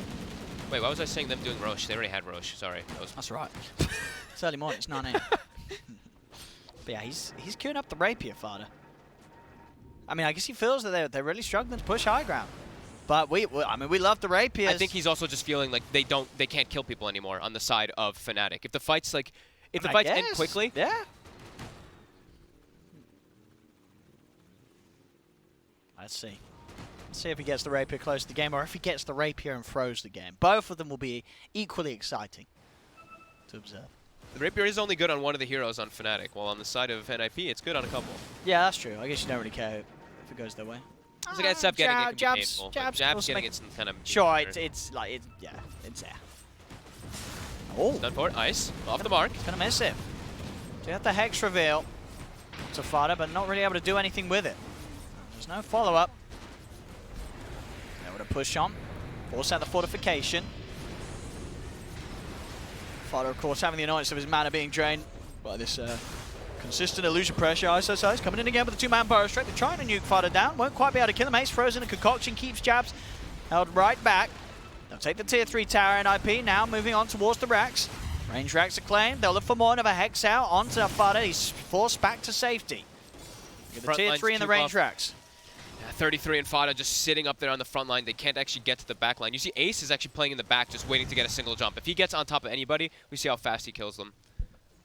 So yeah, they're just parking the 2 super tanky heroes in front, and Fnatic could do nothing about it. They lose their range racks. Bounty runes are spawning, so you see NIP, they back up. We also have the power runes all over the place too, because we're at these 55-minute mark. DD and Arcane, both very nice ones for them to try and fight with. There's Hex stunt. Upgrading his boots. Fada still holding off on spending the majority of his money. He's got that 8,000 gold ready to go. Could obviously get a Moonshard for himself, but he's dreaming of the bigger things. He wants that rapier. They're buying wards and sentries for their teammates now too, both the Alchemists as well as the Gyrocopter. They're like, don't worry guys, we got you. It's funny that PPD also has the refresher shard himself on the Witch Doctor. And the other crazy thing is we were talking about how damage has become a problem for Fnatic in the last, like, what, 15, 20 minutes? PPD is also 25. He has one of the ridiculous ones where it's a 1.5% max heal on top of that voodoo. So, quite a lot, for sure. He's got that refresher shard, that double heal. Double heal. Crap. Double cask, man. Double cask is terrifying. That is. Kind of interested to see him holding it anyway, though. Rather than like you give it to the Ogre Magi, it gets like he can hex the whole enemy team or something, right? Kind of surprising to see them giving it to PPD. Give it to the Ogre. Maybe. As 33 continues to rack up the gold. Those multicast Midas usages. Yep. There's another axe. This one's going all the way at PPD. Well, probably Saxa right over PPD. Give it Saxa first, wouldn't you? Oh, I'll give it to Peter. He's got the refresher. I mean, shard. Peter, he's the more important person. Oh, I gave it to Saxa. Yeah, dude, you gotta give it You to have Nyx. to, You give yeah. it to Nyx Assassin Axis. I mean, at this point, good. I don't think it really matters which one they give it to because they have a 50k gold lead and they're keeping it Fnatic. All right, so what? Base. It's probably he's gonna get them out to both of them at this rate. Yeah. Their plan is super safe. Yeah, you're right. 50,000 gold, ladies and gentlemen. 50,000 gold. And still, yet to be able to take a melee axe. Melee axe is down the top, and both middle and bottom are safe and fine. Whereas obviously Fnatic earlier in the game, they did take that melee axe from the mid lane of NIP. Fada has 10,000 gold. He wants the rapier, but he also wants the slot for the cheese. So he doesn't want the rapier yet. Maybe he wants 2 rapiers, so if he dies with one, he can just pick up the other. I mean, that would be the super safe play to do. Oh, is he go? What's he gonna do? He looked like he was running toward it. I mean, at this point, I feel like you probably do just get yourself a Moonshard anyway, because you're saving up so much gold. But I guess he wants to be able to push, use the cheese, and then buy a rapier for the slot, and have buyback still. I mean, what's the value of buyback if you're feeding a rapier? And Ice changed it. Boo. Second butterfly. I mean, it's safer. I don't think he didn't need to go for the rapier. No, they don't need to. No, and I'm sure PPD is having stern words. They're still Do afraid not to buy go the for the rapier. high ground. With a 50,000 gold lead. Well, Fada's just going to prove his point now. You know, he's going to be like, well, you didn't let me get the rapier. We're not going to be able to push.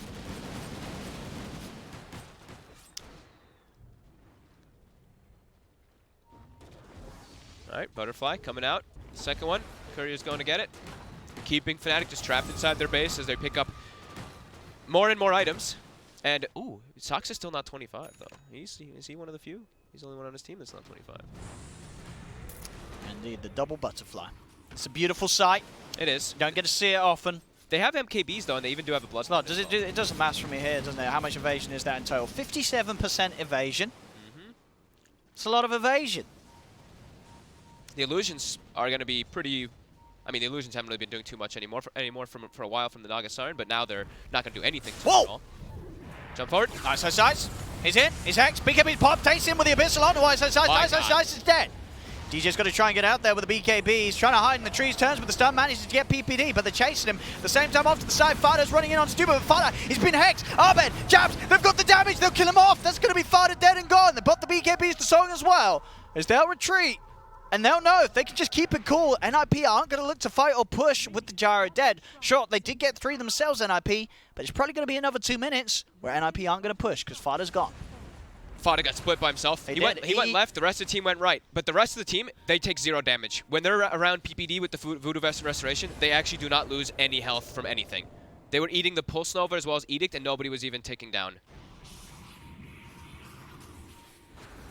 See some of those kill banners. What Jabs here got 958 for the kill on Fada. Saksa takes the agility, Always of course. Nice, always very, very nice. Agility talent with Ethereal Blade on Nyx Assassin, by the way. Something we don't see very often, but he's sitting at that nice, you know, 220 edge. Yeah, that's a shotgun blast and a half. Yeah. And now PPD has his own Aghanims with the Refresher Shard. Yeah. Whoa! Soul Catcher. Ace. He's got to watch out.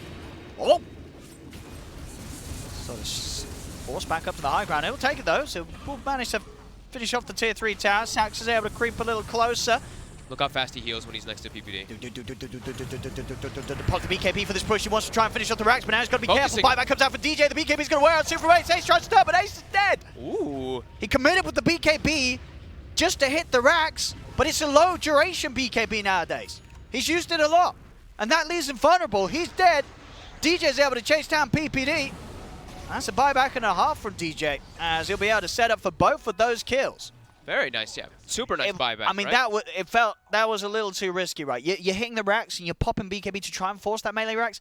Does the game really get that much better if you do get that melee racks? No, they can still clear it, and also they have their gyrocopter still dead. This was the time that they decided to force the high ground when they only had 4 heroes. A little unnecessary from NIP. Yeah, I agree. I mean, like the racks it's cool to get, but like you said, they have Naga Siren. They can deal with the racks. It's a 61-minute game. They're holding Fnatic in the base anyway. It's what does a melee racks matter? Right. DJ, he bought back. He has a BKB. Do they have the He's right? gonna be able to live. He's looking pretty dead. He's definitely dead. 130. Hang on, the rest of Fnatic, they're coming in. They've got the Hex on the Fada. Fada's in trouble. It's only Saxa here that's able to save him. There's the BKB. He's still not got it for 55 seconds. Abed has his though. Turns, right-click Fada. He's got the Daedalus. He's got the crits. He's got the damage. Fada's dead. Now Jabs and Abed looking for more. Saxa and 33 split apart. The multicast come into play. E-Blade as well. More multicast down on Abed. The roots on a 33. Silence as well. Jabs surrounding the Ogre. The Hex is up. Has he got the damage? It's a very beefy... It's a big boy. It's a big boy. It's a big boy with cheese. And cheese will heal him up. They're starting to get mana. Saksa, he's burrowed, so he's getting that mana regen. Jabs is going to get comboed. And he's out of mana. Uh-oh, Jabs. He's out of mana. Jabs. And Jabs. He's dead. He's dead. He's got buyback, but he's dead. You can't underestimate these heroes in the late game. You see this Nyx burrow. You see this Ogre with an Aghanims. They're gonna. You have so much mana as a Naga Siren. He has 1,800 mana, so his intelligence, what, 150? These mana burns, they really hurt him when he does get hit by them. He can't be standing around there by himself. Oof. Oh boy, there's 3 dead, no buyback.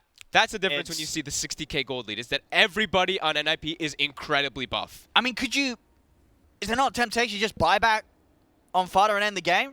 There's 3 dead for 30 plus seconds without buyback. You can end the game here, right? It's only going to be Abed and Jabs defending, or I mean, more you still play it cool? They're playing it safe. They probably play could it do that, safe? but they've been playing it safe for the majority of this game. They've been playing it very safe. They've got a 61k lead and they haven't quite managed to close it up. My God. All right, there they go. That's the first and only available buyback. Only 20 seconds now for the full lineup to be back in the game. They'll have to probably concede a second set of racks here mid. Do they just go tier 4s? Or do they just go for the megas? They're going for tier 4s. They have a DD on Ace.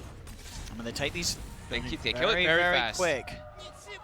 Song will slow it. They are very grouped up. ISSO's not wanting to poke the Bro Strike. PPD popping the BKB, walking Zoning them out. They've got the full 5 man. Oh, the multicast Hex! It gets the 2 of them! The Death Ward as well! The stump for 33! The throne is dead. They've done it. NIP will finally close up a 70k Gold League victory. They'll get it. They'll finish the game. They'll win the game. What a game it was. Fnatic nearly able to hold on. Yeah, around that, like what? I think it was around like the 35-minute mark where it looked like Fnatic had this great position to be able to do it, and then that bottom fight happened, and Ace gets that double stun, and the whole game completely turns around and is totally dominated by NIP from there. Just full map control, and they just did the farm game, and their heroes were definitely better scaling. Even though there's a Naga Siren, the fact that they can give all these Aghanims, and we saw even the supports can kill a Naga Siren. So. Like indeed, at the end of that game, and well, what a way to start the day. It's some exciting stuff. We're woken up. I'm sure you, ladies and gentlemen at home, have woke up as well after that one. That's only game one, as we will be stepping into game two of NIP versus Fnatic very shortly. Do not go anywhere. We'll see you after the break.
Hello, ladies and gentlemen. Welcome back to the TI9 group stages. I'm OD Pixel here with Fogged, and we are halfway through our first series of the day on this stream. Fnatic versus NIP. We just saw a very long, drawn-out game with a 70,000 gold lead finally get closed up by NIP in Game 1. Game 2, we'll see what happens. We'll see if they get the Alch again, of course. Yeah, that 70k lead was partly because Ace went off on his Alchemist. Partly because of the Alchemist. I Right? was going to say, but at that point of the Entirely. game, it's, well, yeah, sure. They're getting to that point, at least. Yeah, it was certainly on the backs of Ace with his right-click build Alchemist, which worked out very well eventually. For NIP, it took some time, Took a little but bit. they were able to get the win. The draft has begun for Game 2, so we'll be able to get it on your screens and have a look what's going to happen here in the second game. And so far, a bit of the same, really, right? Magnus IO ban, Same bands. Lone True Dazzle bans. It's what we saw in Game 1. Nothing changes. I can't remember what the last ban was.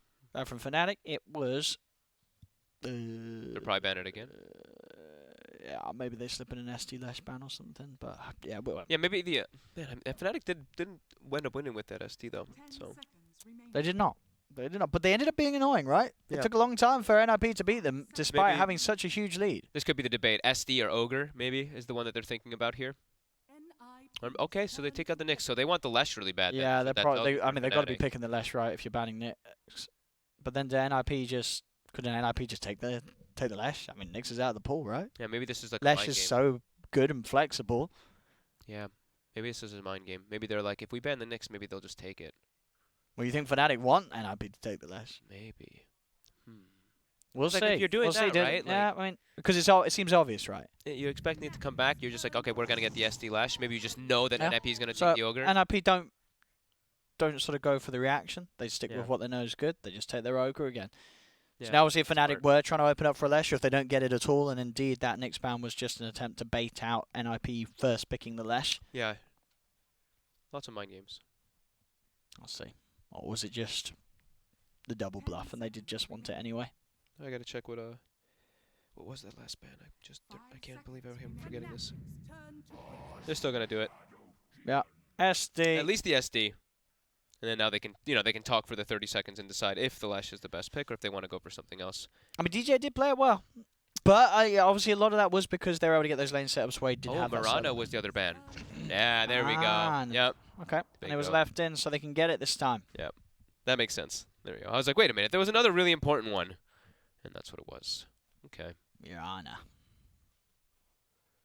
And Oh, I would like a Willow a lot for NIP if they did play it, which I do believe Soxa does. Yeah, So Saxon's good versus the Saxon's gonna Mirana. Definitely play Willow. And it works. It's a great pressure dual lane with the Ogre. We saw that one yesterday, and it's so good versus Mirana. Even I mean, the thing is, it's probably a 4-position Mirana, so maybe you don't want to pick a Willow because of it. But Willow is also really strong, like we said with the Ogre, so could be a possibility.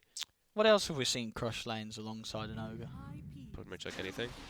They're actually going to prioritize getting the gyro early this game, NIP. This hero is just getting picked like every game, huh? Hey, I think Shadow Demon and Gyro are they the two? Yeah, they're the most picked heroes, I think. And ET, I believe it was, and then like Mirana and some other trickle after. But wow. Just I think the thing about this gyrocopter is I was asking people too. I think it's just you have this fast timing window, and it's also you can play it in a lot of different. You can play it in 2 different roles, right? You can play it in mid, you can play it in safe lane. Now we've been able to see it a couple times now where they're making it a little bit flexible, so it does hide at least what you're going to be doing. And he can be running aggro tri lanes as well too. So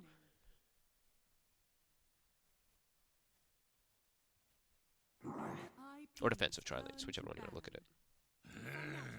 Still banning out the same 2 Yep. offlaners Centaur, for Omni NIP. gone, and Yeah, especially when the SD is there. Same we said for Fnatic banning out the Brood, as they did last game against NIP in the second phase. Always a fan of Omni Knight ban, especially if you're looking to pick up a gyrocopter. Sure, barrage missile still pretty good, but flak you can just completely get countered inside of a team fight from that GA. So I'm always okay with that.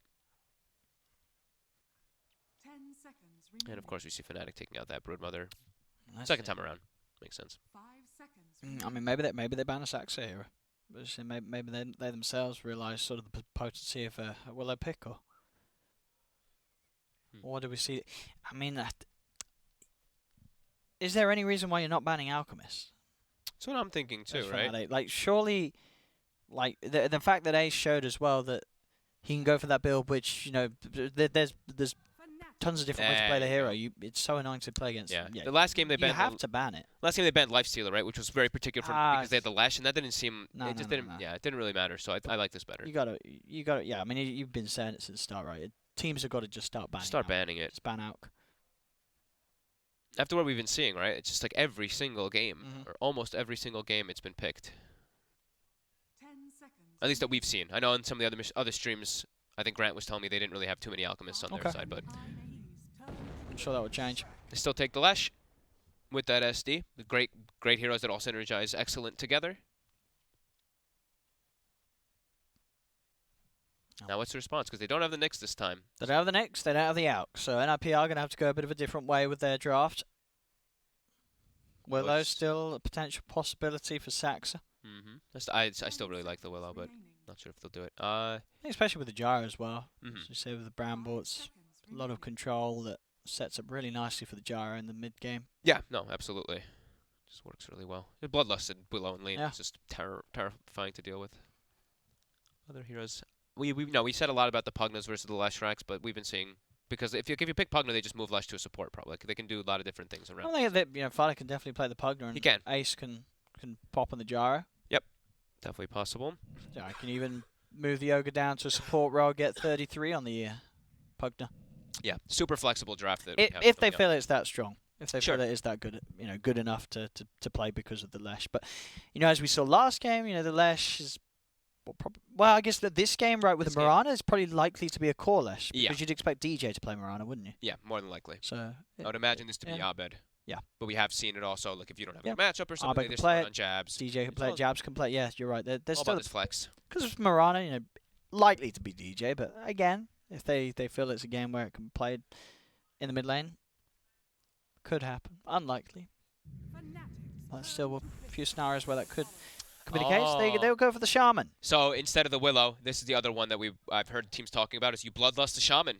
And he just beats you. He hits super hard. One of the highest base damages for a support early game. Yep. Range support at that.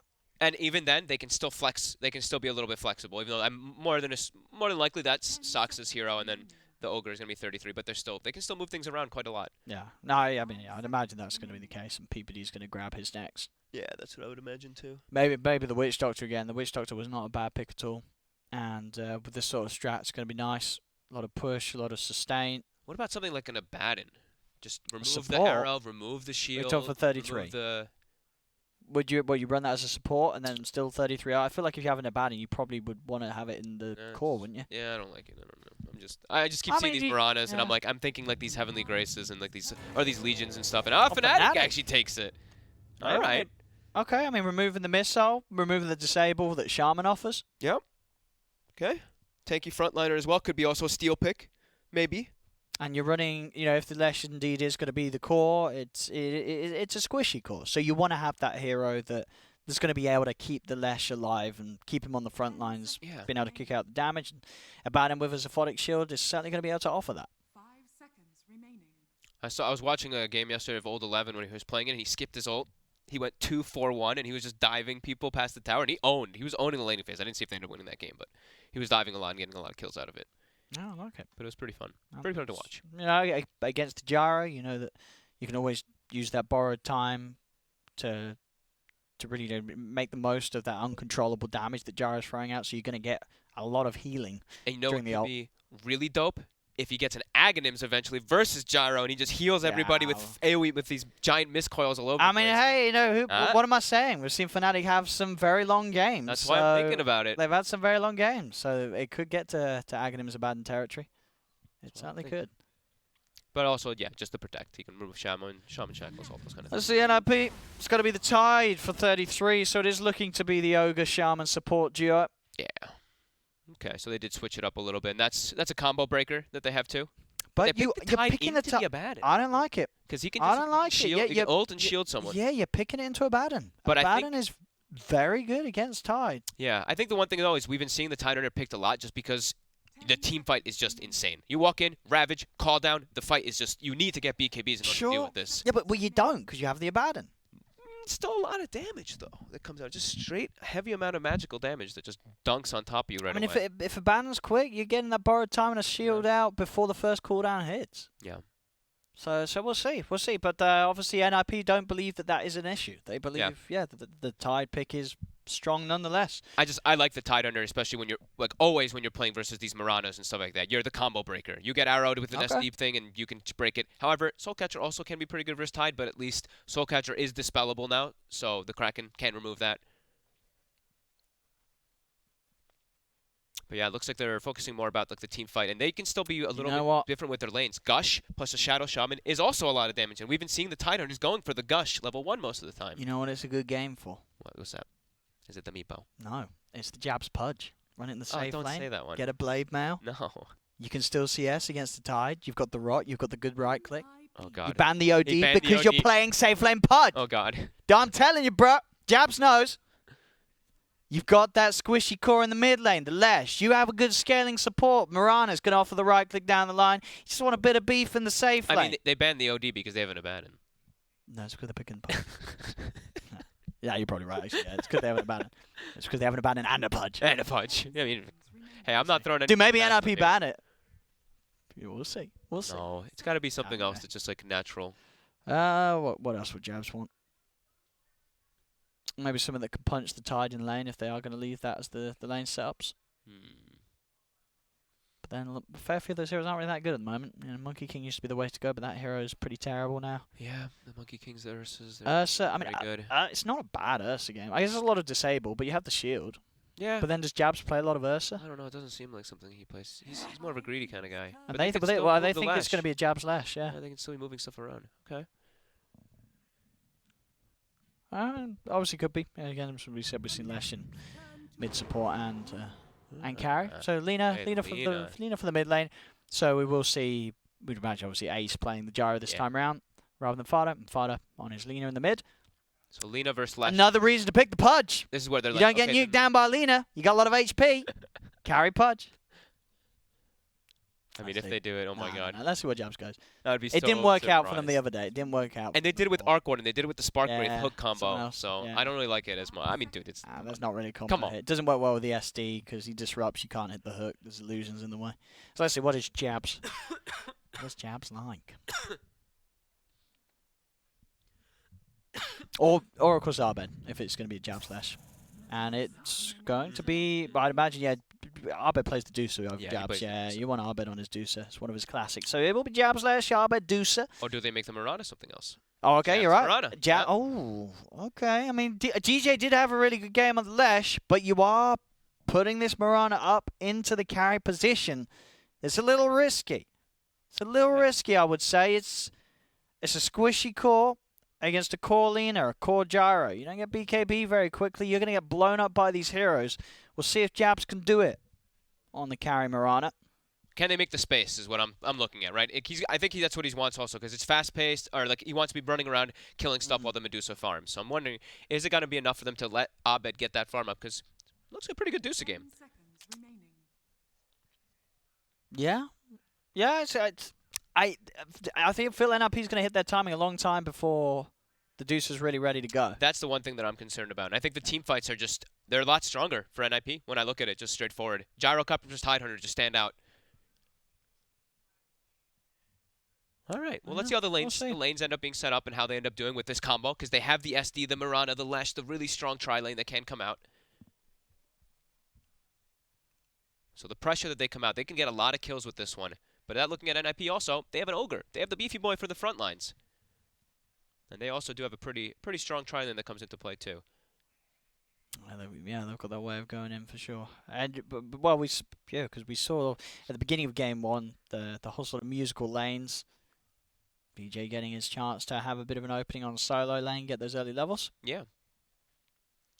One nice thing, I guess, for the Deuce is Lina's a good laner, but if Lina has to be careful about the snake because you're an intelligence hero, of course. Mana's going to get taken away. But you have like that, long range. You have high damage as well. Yeah, and I think Deuce early on, you really don't have a lot of HP. Yeah, you squishy. You really do get nuked out lane by Lina. So we'll see. We'll see. Yeah, see if Arbe can hold off against him. See if we can get those early levels and get that snake up and out before the spells are thrown out by Fata. Here we go, ladies and gentlemen. Game 2 of the 2-game series. NIP versus Fnatic. See what we got here too. So PPD has gotten for the Orb of Venom. So this is, we're going to contest the tri-lane here build. I'm looking at them, and they've got 5 tangos on PPD, 5 tangos on Shadow Shaman, and a Salve, and Ace has 6 tangos. So that's them expecting to contest pretty hard and be contested by Fnatic. While we look at Fnatic, they also have 6 tangos on DJ, Dubu has 4 and a Salve, and we also have Jab. So similar, pretty much identical regen on both sides. Oh, they're ready to battle down here. At the moment, Yep. NIP a little more prepared for the rune contest as they have the whole team down on the bottom. So we can see Fnatic sending Ice already up to the top so he can just try and grab some of those runes on his own. But I'm so excited to see this matchup up top, the Abaddon versus the Tidehunter. Because Tidehunter used to be able to do really well versus him, of course, because you just low armor, Anchor Smash is really devastating. But now, I think Abaddon wins it, right? this hero's gotten buffed a lot. Yeah, I think Curse Abaddon of wins Avernus that. has become really powerful. So I'm curious. He's got an Orb of Venom as well. So I don't know. I'm very curious to see how that one ends up. You just hit the tide. You anchors, you shield, you hit the tide. You're going to do far more damage to him than he's going to do to you. We'll see how it plays. And we'll see what sort of matchups they do end up getting. For now, 33 and Saxa have headed up towards top. Yep. They aren't going to be able to head over and contest that. Or maybe, no, so no. They're not going to be able to stop Jabs from getting that one. He's walking up. He's going to start getting hit by the Orb of Venom. He gets put under 2. There's DJ. There's the follow-up. They've got the Curse of Avernus with that oof. PPD. They've got him. Missile does come out. I won't be able to stop them from getting the kill. Dubu able to claim it with the illusions of PPD himself. Yeah. So they're putting the Abaddon in their aggro, it looks like now. And putting them around up top. All right, so we don't get the 1v1. Damn it. I was really hopeful to see it. Yeah, that's going to go back to sort of the dual lanes. Dubu's going to be there to offer Jabs that help. Yeah, Yeah. I still feel like Tidehunter might actually win that one if it was a You think? 1v1, but You think he will still win? not too sure. I mean, obviously, he is sort of traditionally that good against melee heroes. I just feel that now, as you say, with the buffs, there's ways that it's just Ice can play around with it as the Abaddon. just Anchor Smash is 30 mana, and then your shield Sure, is super yeah. expensive, right? You're going to have imagine way Tidehunter more wins. smashes than shields. Yeah. Oh, it didn't happen. We didn't get to see it. Oh well. Yeah, and obviously Fnatic don't feel it is a good matchup. Yeah. With these swaps. Yep. Feel that they're much better suited to have Jabs farming this top. Arrow those range creeps every single time on the Mirana as well, so he gets them, so he does do that instantly.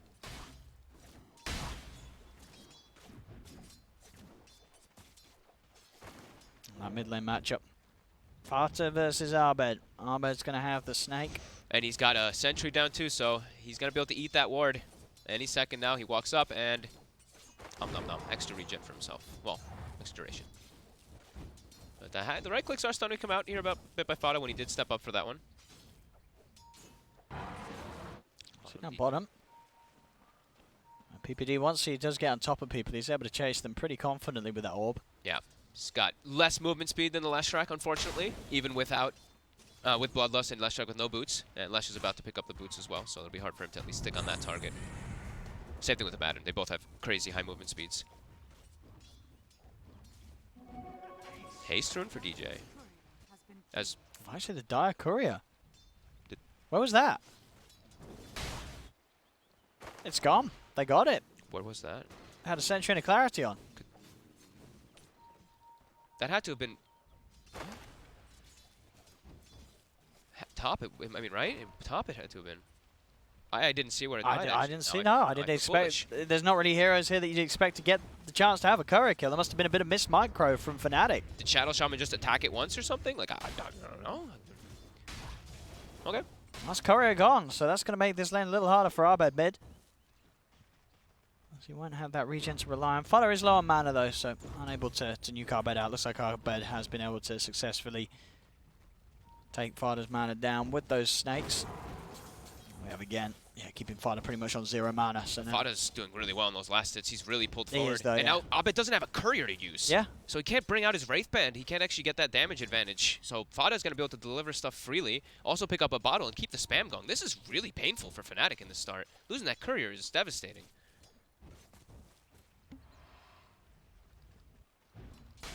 They're keeping the pressure going onto bottom, onto Ace here at least. You see they're doing a really good job here actually with Ice with this Over Venom, slowing him down.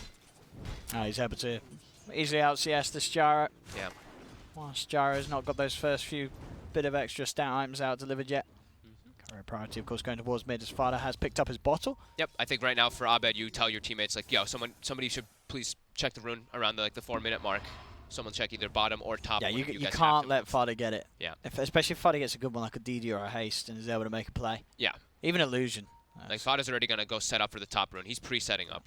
So you see, also bottom. DJ setting up for the bottom one immediately. See who the RNG favors. Who does Gaben prefer?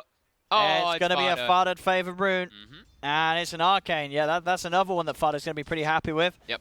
He's got good mana as well at the moment, so as long as he doesn't get snaked too much. Courier does come Spam back, it. and it was Dubu who was using it earlier. He was the one with the clarity as well as the sentry on it. So it must have been top where it got It must have been Saxa smacked down. Yeah.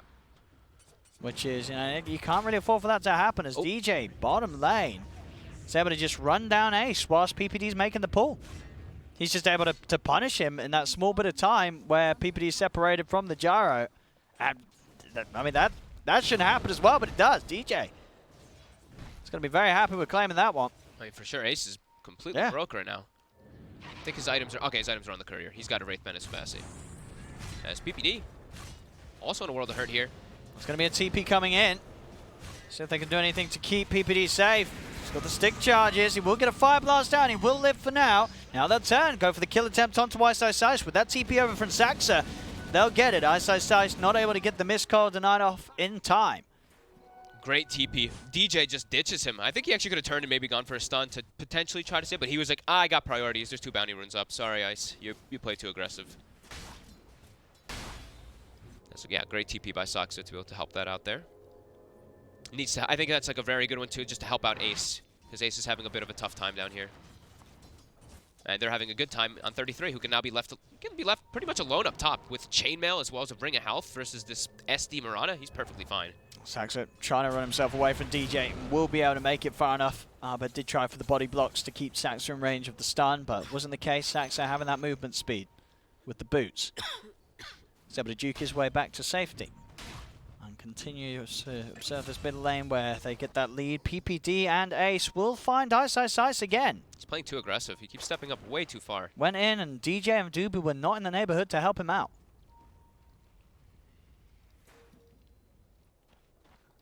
Dubu's hunting back. I mean, 33 is going to be... This is like the happiest Tide Hunter in the world right now. He's just free farming versus a Mirana top who hits him for 0. Starstorm hurts a little bit, but that's why he's going to be going for that Hood, which he has actually finished up already. So Hood plus the Chainmail. Yeah, this Mirana just tickles. Yeah, for sure. Well, how much damage is he taking? What's his physical resistance? 33%. 33% of 73. Do the And maths. he has the 36. So it's like a third of 73. So that is like 24. So that's 49, and then 49 minus 36. Yeah, it takes about 13 damage per hit. Yep. He's getting hit for pretty much nothing Some up there. quick He's maths, out regenning maths it. for you there. Each hit is the Hood regen. Yeah, each hit. Yeah, you're right. Each hit is the Hood regen. It's taking about 13. Maybe, yeah, maybe he's just taking 12. And look at top. Fada's set up here on the tree lines. If you can get the stun set, And he will. can. Does he have enough? They don't quite. He does have the triple Wraith Band plus that one for all those extra stats just to be able to put him over. Just enough to keep him alive. But now Tower's pressured and they force jabs back. Yeah, no He's got sound. an arrow, but Only the tangos. So it's going to be the slow regen on him. mid lane. For the setup. Shadow Demon Lash. Tried and tested combo. Will do the job. Get a kill. But Arbed's able to get involved in whilst this space has been made as Fada's out. Fada will now TP back towards the middle of the map. Yep. Make sure that you can hold off and get this creep wave as it gets pushed in under the tower. It doesn't mean that they don't finish off the tier 1 tower top, but they do a hell of a lot of damage to it. They're just 8 minutes into the game. He prefers to not sap double experience up top. He wants to get the creeps off of that mid tower too, like you were saying. Oh yeah, for sure. Yeah, just much better movement. Once you bottom. Bottom, the rotation, the shadow as well. See what they can find here in the trees. Ace not quite 6. Nobody TPing on the side of NIP either. Nice juke by Very Ace nice there. read indeed from Ace, and that will keep him safe enough to buy time for a TP to come in for 33, and now Fnatic have got to back off. Moonlight Shadow's about to wear out. DJ heads into the trees, goes for the TP out. Fnatic will be able to get away, but they don't get the kill. Yeah, they forced the TP from 33 at least, but yeah, excellent juke there by Ace.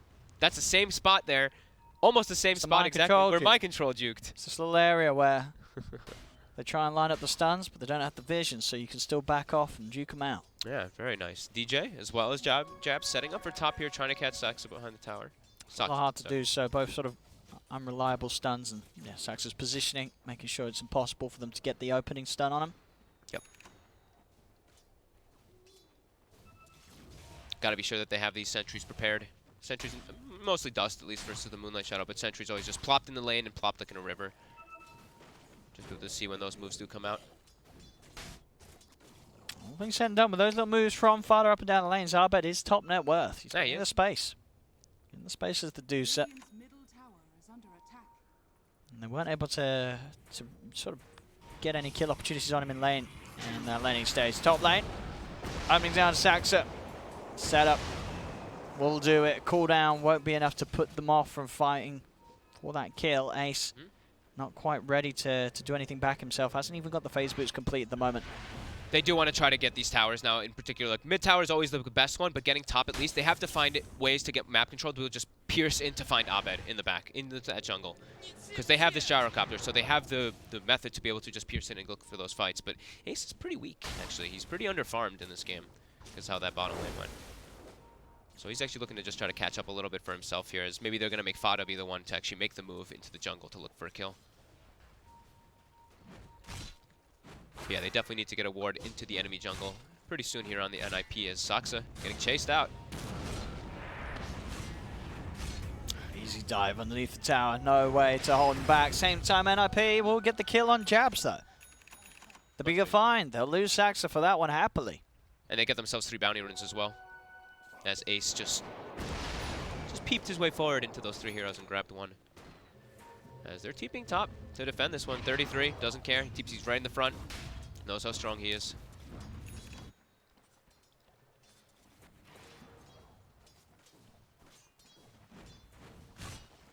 Yeah, you see they're starting to ping out the top tower. They want to really bring this one down. They have the 10 minutes hit, so we do have catapults coming out too, so rotations to take out the towers. Saxa also level 6, so he's got those Serpent Wards available.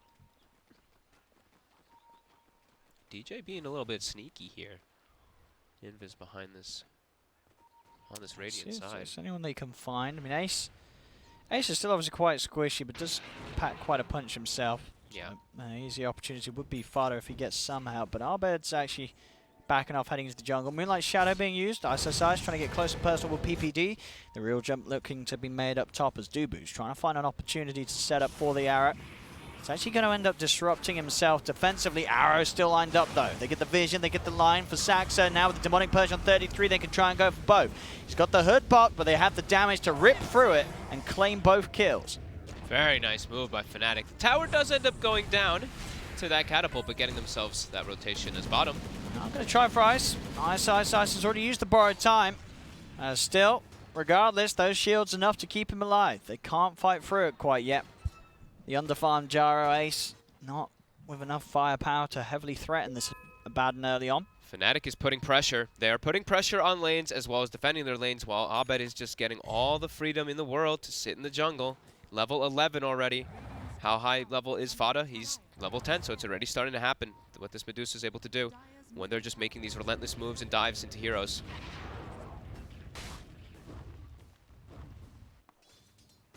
He's getting some well-needed space now, finally down bottom. Yeah. Ice is, as I say, that Ice is finally back in the lane, and yeah, Ace is out of there. He knows it's not safe to be alone. He's got to group up with the team. They're just going to group up and try and make a kill happen. Smokes out PPD. They got to get a ward down in the enemy jungle. That's like the biggest thing. They have to keep tabs at least of Abed and try to get some opportunities to set up for him. Have that Ravage too, ready to try and make something happen. Here we go. They Same time, Fnatic look pretty prepared for this. Jabs holding himself back behind the tier 1 tower. PPD's actually the one with the wards here. So Saxa walks in. He doesn't actually have one. They're just looking to wrap around and get this tier 1. So map control preference to be able to get into the Medusa side. Jabs will head forward. Now starting to retreat. The missile revealing the intentions of NIP.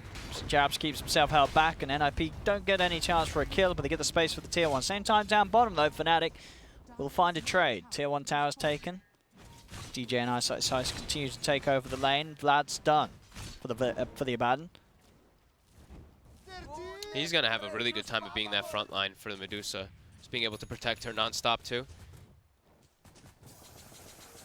Yeah, that's going to be great. Even the lifesteal addition, too. And they have stacks, too. You see them farming now on Abed. Level 13. He's just continuing to accelerate. They're not able to get any tabs of him. So only 1k gold lead here for Fnatic, but it's looking pretty good, at least for the Medusa farming. But that being said, also, NIP did get these 2 towers, which is very important. Getting that mid and that top.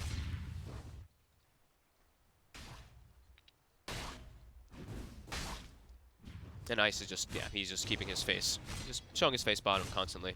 Keeping the pressure on them. Feeling pretty invincible at the moment. He knows that if they do want to try and tackle him, it's going to take a fair few resources. Yeah, he just wants to like, just keep the lanes pushed in, keep Abed free to just hit jungle creeps.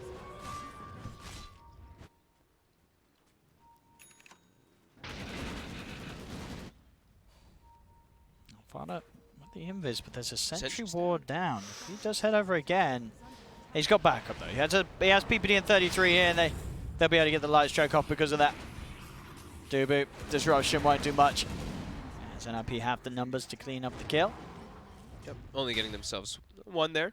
Sux also goes top and drops the wards. As I say, Sai says thank you. He's just going to farm all those Serpent wards. There's still so much space for the Medusa, as you mentioned. Freedom. So much space for Abed. He's going to hit a very quick Manta. As NIP have just been unable to really get in his face in the jungle. And Vice is pressuring that bottom lane as heavily as he has been, with the SD and Lesh combo constantly moving around the map looking for kills. Bottom lane. There you go. Got the end of it. Did they get the bounty too? No, look, yeah, DJ was able to get at least 1 of them. So 3 bounties for NIP, and PPD also takes that time to walk in and put a really nice ward down around the enemy Ancients. So that'll be pretty good for them now, at least to keep tabs of that Medusa. Finally. But Abed's already got the Manta. Say, is it soon enough? And he's got the talent. The level 15 talent is online. So you come hunting for this Deuce. You know, she's going to be able to Manta, pop a snake out, half your mana's going to be gone. 33 is going to have to be sure to have like wand charges in all these fights as this Tidehunter. Yep. With this talent already out, we've seen the Tidehunters, you walk up, you just get oomed. So it has to be a little bit careful how he does play around those Mystic Snakes. It's a much quieter game than the last time around. 5 to 7 only at these 16 minutes as Fnatic is, yeah, farming. They're playing the farm game. And they're happy to do that. Ace looking to set up for DJ again down bottom, and this one looks like he's going to get it as a solo, but the arrow... It's not going to hit, connected. neither is the stun. So Ace gets the kill, and he's easily getting out too. And he saw the arrow. They're actually bringing down reinforcements. Fada uses Boots of Travel to come down here. PPD also set up. Can they actually find Jabs here? That would be pretty huge for them. Does he show his face? Jabs is going to show. He is going to show. PPD immediately wrapping around. Yeah, The scan does come in. out. They do catch PPD with the scan. Yeah, Jabs is able to weave his way safely out through the trees. Boy, he's still sticking around. Still sticking around here. They're bringing more reinforcements. Got that Moonlight to get ISO Sice in position. So they can find PPD. Arrows out. Easy juke there from Peter. And make his way himself safely away from that Moonlight attempt to turn things around. I like that they're not backing away, though. I like that they're keeping the pressure going, because like we said, it's all about just letting Abed do this. Just let him keep hitting Ancients. Let him keep hitting this triangle. Keep forcing in those lanes as hard as possible. Even if DJ dies in those situations, that's like one of those deaths where it's like, it kind of sucks, but you know, you force the lane out really hard. Just really stinks that you give 400 gold to the gyrocopter, that's all. Making sure they get top tower. Sucks it drops his Serpent Wards even. And the pressure is on NIP to continue to do this. Yeah. They've got to try their best to take over the map. Speed up the game. Yeah. Fnatic are very happy with this sort of slowdown. We're still getting pretty decent farm, at least on the Lina, as well as that gyrocopter. Yeah, Ace is totally recovered really from the laning stage. Yeah. In fact, might be able to find some action down here. They did lose PPD. No borrowed time for 8 seconds. 5 seconds. He'll have it back up in 1 second. Oh. It's not soon enough. It really wasn't. literally coming back available as he dies. And they had a lot behind him. Maybe if it gets off, they could have turned around. They're still going to try and turn and fight anyway, Fnatic. Dubu drops the Demonic Purge, Soul Catcher out to waste. There'll be a buyback from Ice. Ravage pop for 33. It will catch and kill Dubu. Now DJ and Arbed turning around as the Deuce has turned up towards the fight. Snake's out and 33's out of mana. They'll split the fight up. Jabs is able to pick off Ace. They'll run down 33. Arbed getting involved in a fight that results in what looks to be at least a couple of core kills as 33 is trapped and surrounded. The arrow connected perfectly onto Ace there. Even though the Ravage came out, it was on the SD, but it also caught Jabs in the corner on the right. But not the greatest Ravage coming out from 33 there. Kind of baiting his team forward.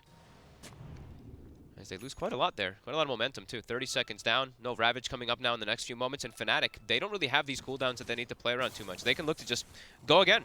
Go look to fight. And now the Deucer can get involved. The Deucer can start walking with his team and get involved too, especially with the Ravage down.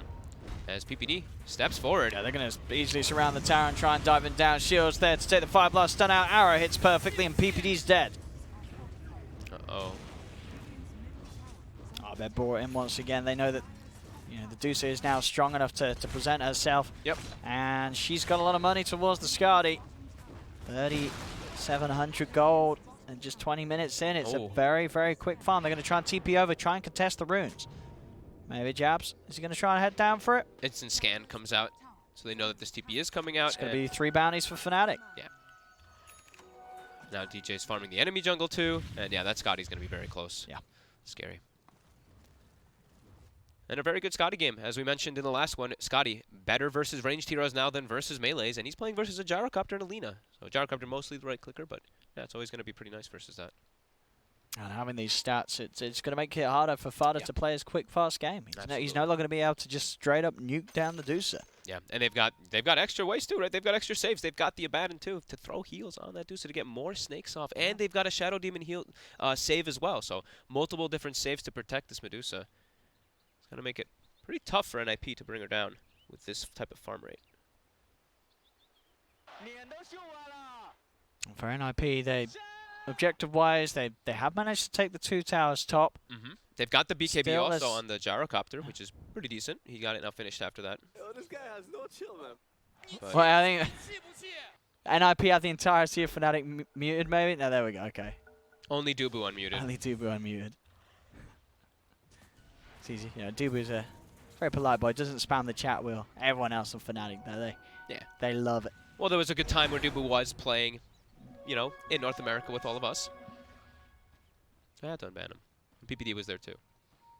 Or unmute him. All teams mute each other. That makes sense. The mental Makes mind sense. games, Yep. they are there with these chat lines. For sure. We know it. We've seen it multiple times.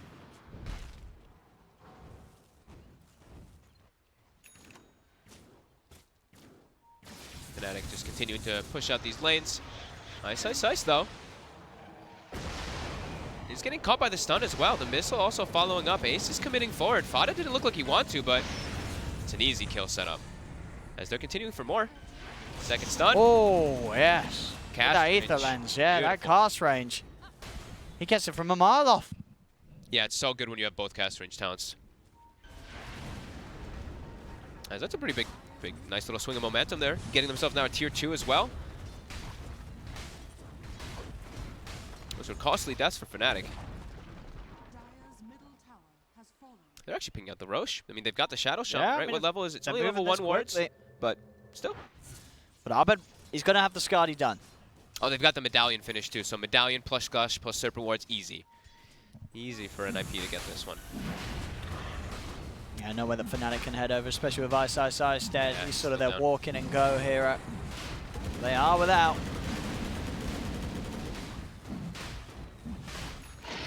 So there we have it. Aegis into the hands of Ace. Build, look to not stray too much from the norm. Phase, drums, BKB. Daz is necessary against these SD-Lesh lineups, and then, then of course into the Aghanims. There we have it. Deucer. Skadi complete. Butterfly's going to be next on the shopping list for Arbed. Get that evasion out.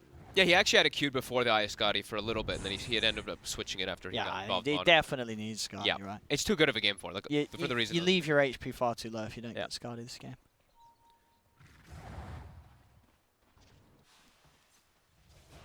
Still just less than a 1k difference between the teams. Yeah, and NIP with that Aegis can certainly look to try and keep the tempo up and try and find these further objectives. There's still a tier 1 tower sitting on that bottom lane, so a lot of money for them to clean up off the map.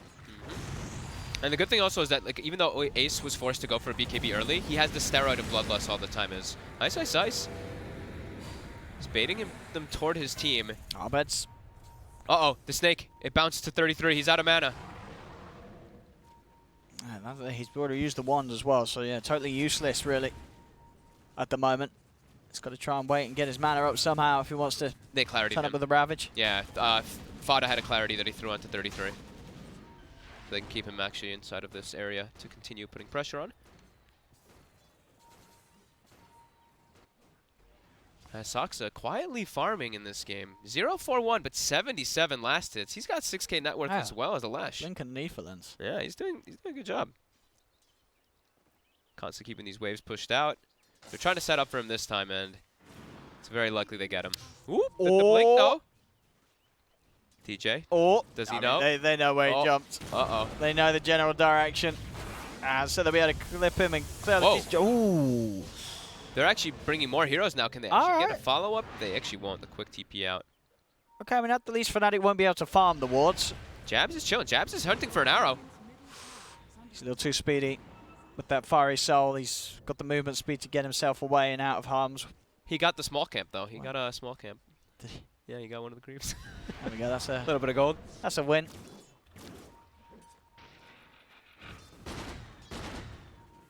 Both sides, both offlaners building up those solar crests to buff up their carries. Medusa and Gyrocopter, of course. Tends to be the item we see picked up on most offlaners. There's a smoke coming out.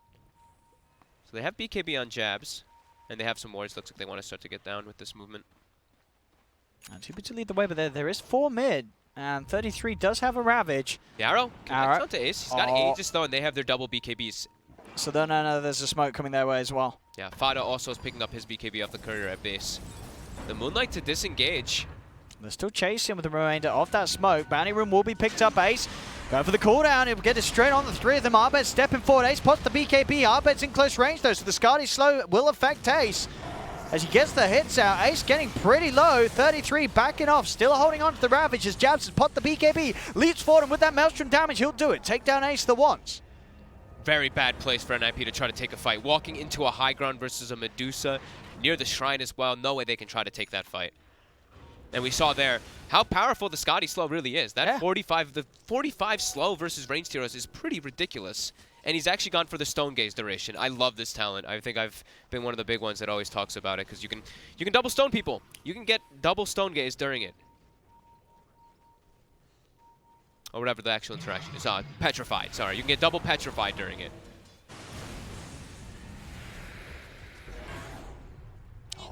Fails the man to dodge, and the old chat line comes out for that.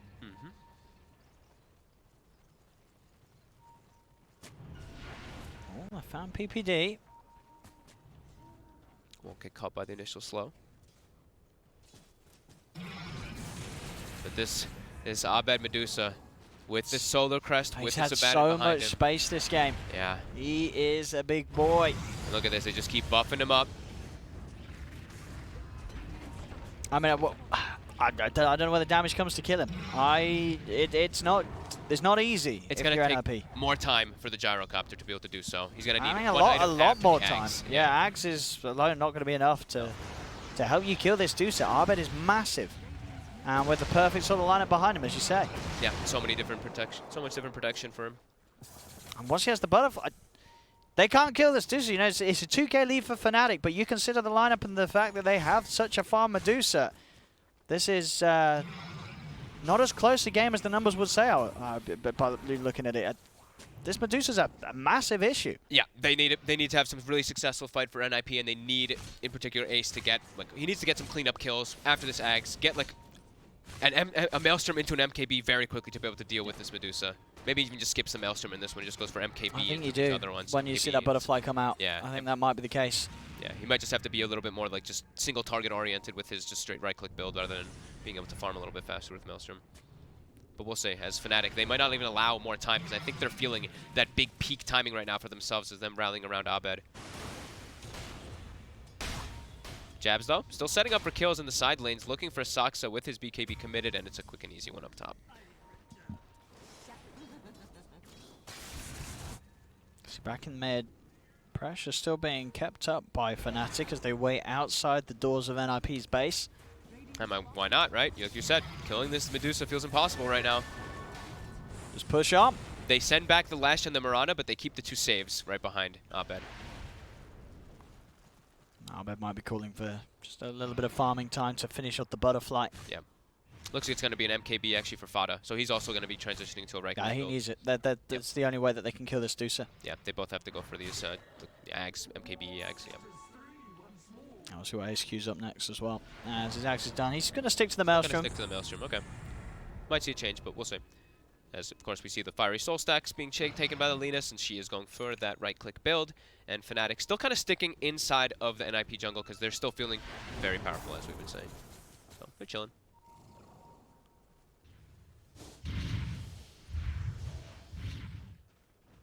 That's DJ, yeah, getting those team items ready for the push. Pipe into Greaves. Yeah.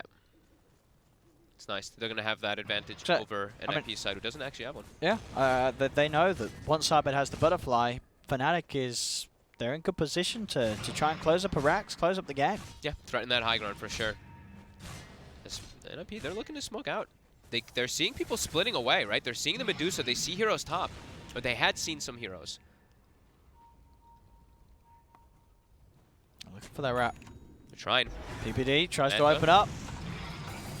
Shield as well, and Moonlight Shadow comes out straight away, making it much harder for NIP to find some sort of a grab. Scans out. They know exactly where NIP are. Yeah, just with the Abaddon right next to her, she's just... You can't go on her. You cannot go on her because you can't even blink Ravage or anything like that because he's just going to ult and then shield her and remove it off immediately. So you have to be very careful how you go for those type of initiating plays. Bounty runes? It is tough. I mean, we sort of felt in the draft, right? We're like, it's not going to be an easy tide game. You picked it into an Abaddon, and 33 struggled to have an impact. Yeah, so far. Like, sure, you get that lane where you can farm, great, but then what's the plan after that? What can you do with this hero in this match? And he's starting to get out-farmed by the Lash, even. By DJ. As you said, is going to be pretty significant in the fights, not even just from the damage. Like you said, just building having this, items. yeah. Pipe, Greaves. You know, Greaves obviously doubly effective for a Dusa. It's health and mana. Yep. It's going to be a lot of extra sustain. Not that Abed even needs it at the moment. We've barely seen his HP drop. Camping high ground. Down, Abed's walking in. But he can. That's He the thing, can. right? He can just sort of walk in like this. And the snake returns. Full Yeah. mana. They haven't even hurt him. They haven't even hurt him. He's just going to walk in. Oh my Hello, God. boys. How you doing? As that's going to be already Saxon dead. They can't touch it. They cannot touch They can't touch it. At all. Just call it. It's time to unplug the keyboards. Unplug your mice, boys. It's game over. Give Jabs the rampage. Give him the rampage. Give him the rampage. He misses the arrow. But Oh, Abed. Oh, Abed. You may have carried the He tipped game. him. You may have carried the game, but I'm afraid you're getting kicked. I mean, that is just the sheer display. Can't, I They have mean, no damage. it's game. It's game over. This sure game game is over. impossible for NIP. They cannot kill the Dusa. They never pressured her. Game Ice, is ice, over ice. and done. They're spraying outside the fountain. Yeah. Giving them the loser. There we go. We love it. We love it, ladies and gentlemen. We love the BM. Yeah, this was It makes it exciting. such a good last pick Medusa, and like you said, the Tide. Great last pick, so Medusa. Not a very good fourth pick Tide, I'll be honest. Yeah, tough. The Tide pick didn't do anything this game. It really didn't. They picked it into an Abaddon. And the Abaddon Dusa combo together. It's pretty much sealed the deal. It's 15k lead. It won't be game over yet. NIP will hold on, but they're now 2 melee racks down. That range racks as well, pretty much gone on the top lane. And they can't even hurt. But they can't hurt even the hurt Dusa. Abed. I don't know how Fnatic can lose this game. But then again, we've seen some crazy matches happen in the history of Dota 2. So maybe there's a world where Fnatic lose it. But I can't even envision that world. This Dusa is so damn huge. Yeah, And she's they gonna have can't Aegis. hurt him. And she's gonna Aegis or Cheese or both. Yeah, not seeing a way for them. This might be the last resort. The smoke, try to catch them around that Roche. Can you get something pretty much, I mean, even if it's something perfect, I don't think you're going to be able to get anything as Abed just walks out. He's looking for the fight. He wants the fight. Snake bounces, hits the Lina. Lina's at half mana. He wants to steal another rampage. Uh-oh. Yeah, they're just walking forward. Yeah, they found people on the other side. Abed's able to just walk around. Ravage Rampage on is 3. out. But what's he going to do? It does kill a support. That's going to be about it, though. Abed sending out the snakes, moving in onto 33. It's a double kill for Jabs. Ace is going to BKB and TP out of there. He knows that this is not a fight they can take. PPD will be separated and surrounded by DJ and Tubu. As PPD dies, Fnatic can head over into the pit. Take the Roche, take the Aegis, take the cheese. As things continue to look very plain and simple for Fnatic to close up this game too. Yep, you saw the Ravage hits 3. It looks pretty decent. They get a kill on the Shadow Demon. I think we've seen And what a few Ravages, it kills a Shadow Demon. Yeah. That's all 33 is able to do this game. Yeah, I mean, Ice just pops his ult, shields somebody, they pop Mech, they pop Greaves as well as the pipe, and then nobody else has any more damage, and they just kind of have to disengage instantly as, yeah, I mean, this one is a very clear-cut, nice strategy. How do I And see adding the defense, Dota good. Plus prediction thing again? Oh, what's Depends the on what your hotkey? I hotkey don't want is. to pause the game. I'm going to press the wrong one. What is I'm it? not gonna, I don't know. It's not 9. Not 9. Not F9. Don't press F9. Try 8 or 7. Oh god, try 8. Do it. Oh! There you go. 99%. I'm surprised it's not 100. Can it be 100? It can. Okay. We have seen it be 100 in the past. This one does feel like that, though. Yeah. As it's a full Daedalus now on Abed 2. They just walk up onto the high ground with the 2 tanky frontliners. Fada's TPing in the back. He's trying to catch the back lines. As PPD dies to Jabs. Buys back immediately. Fada in the back. He's looking for Dubu. He'll find Dubu. I mean, Dubu's, he's sort of taken one for the team in these fights. He keeps being the one to fall. But everyone else is getting shredded by Abed, as we have yet to see Abed's HP really drop by even 1%. GG is finally called. They know that this game's impossible, as Fnatic will be able to take Game 2 in this 2-game series, ending at 1-1 between themselves and NIP. In the second game, I think the draft was great from Fnatic.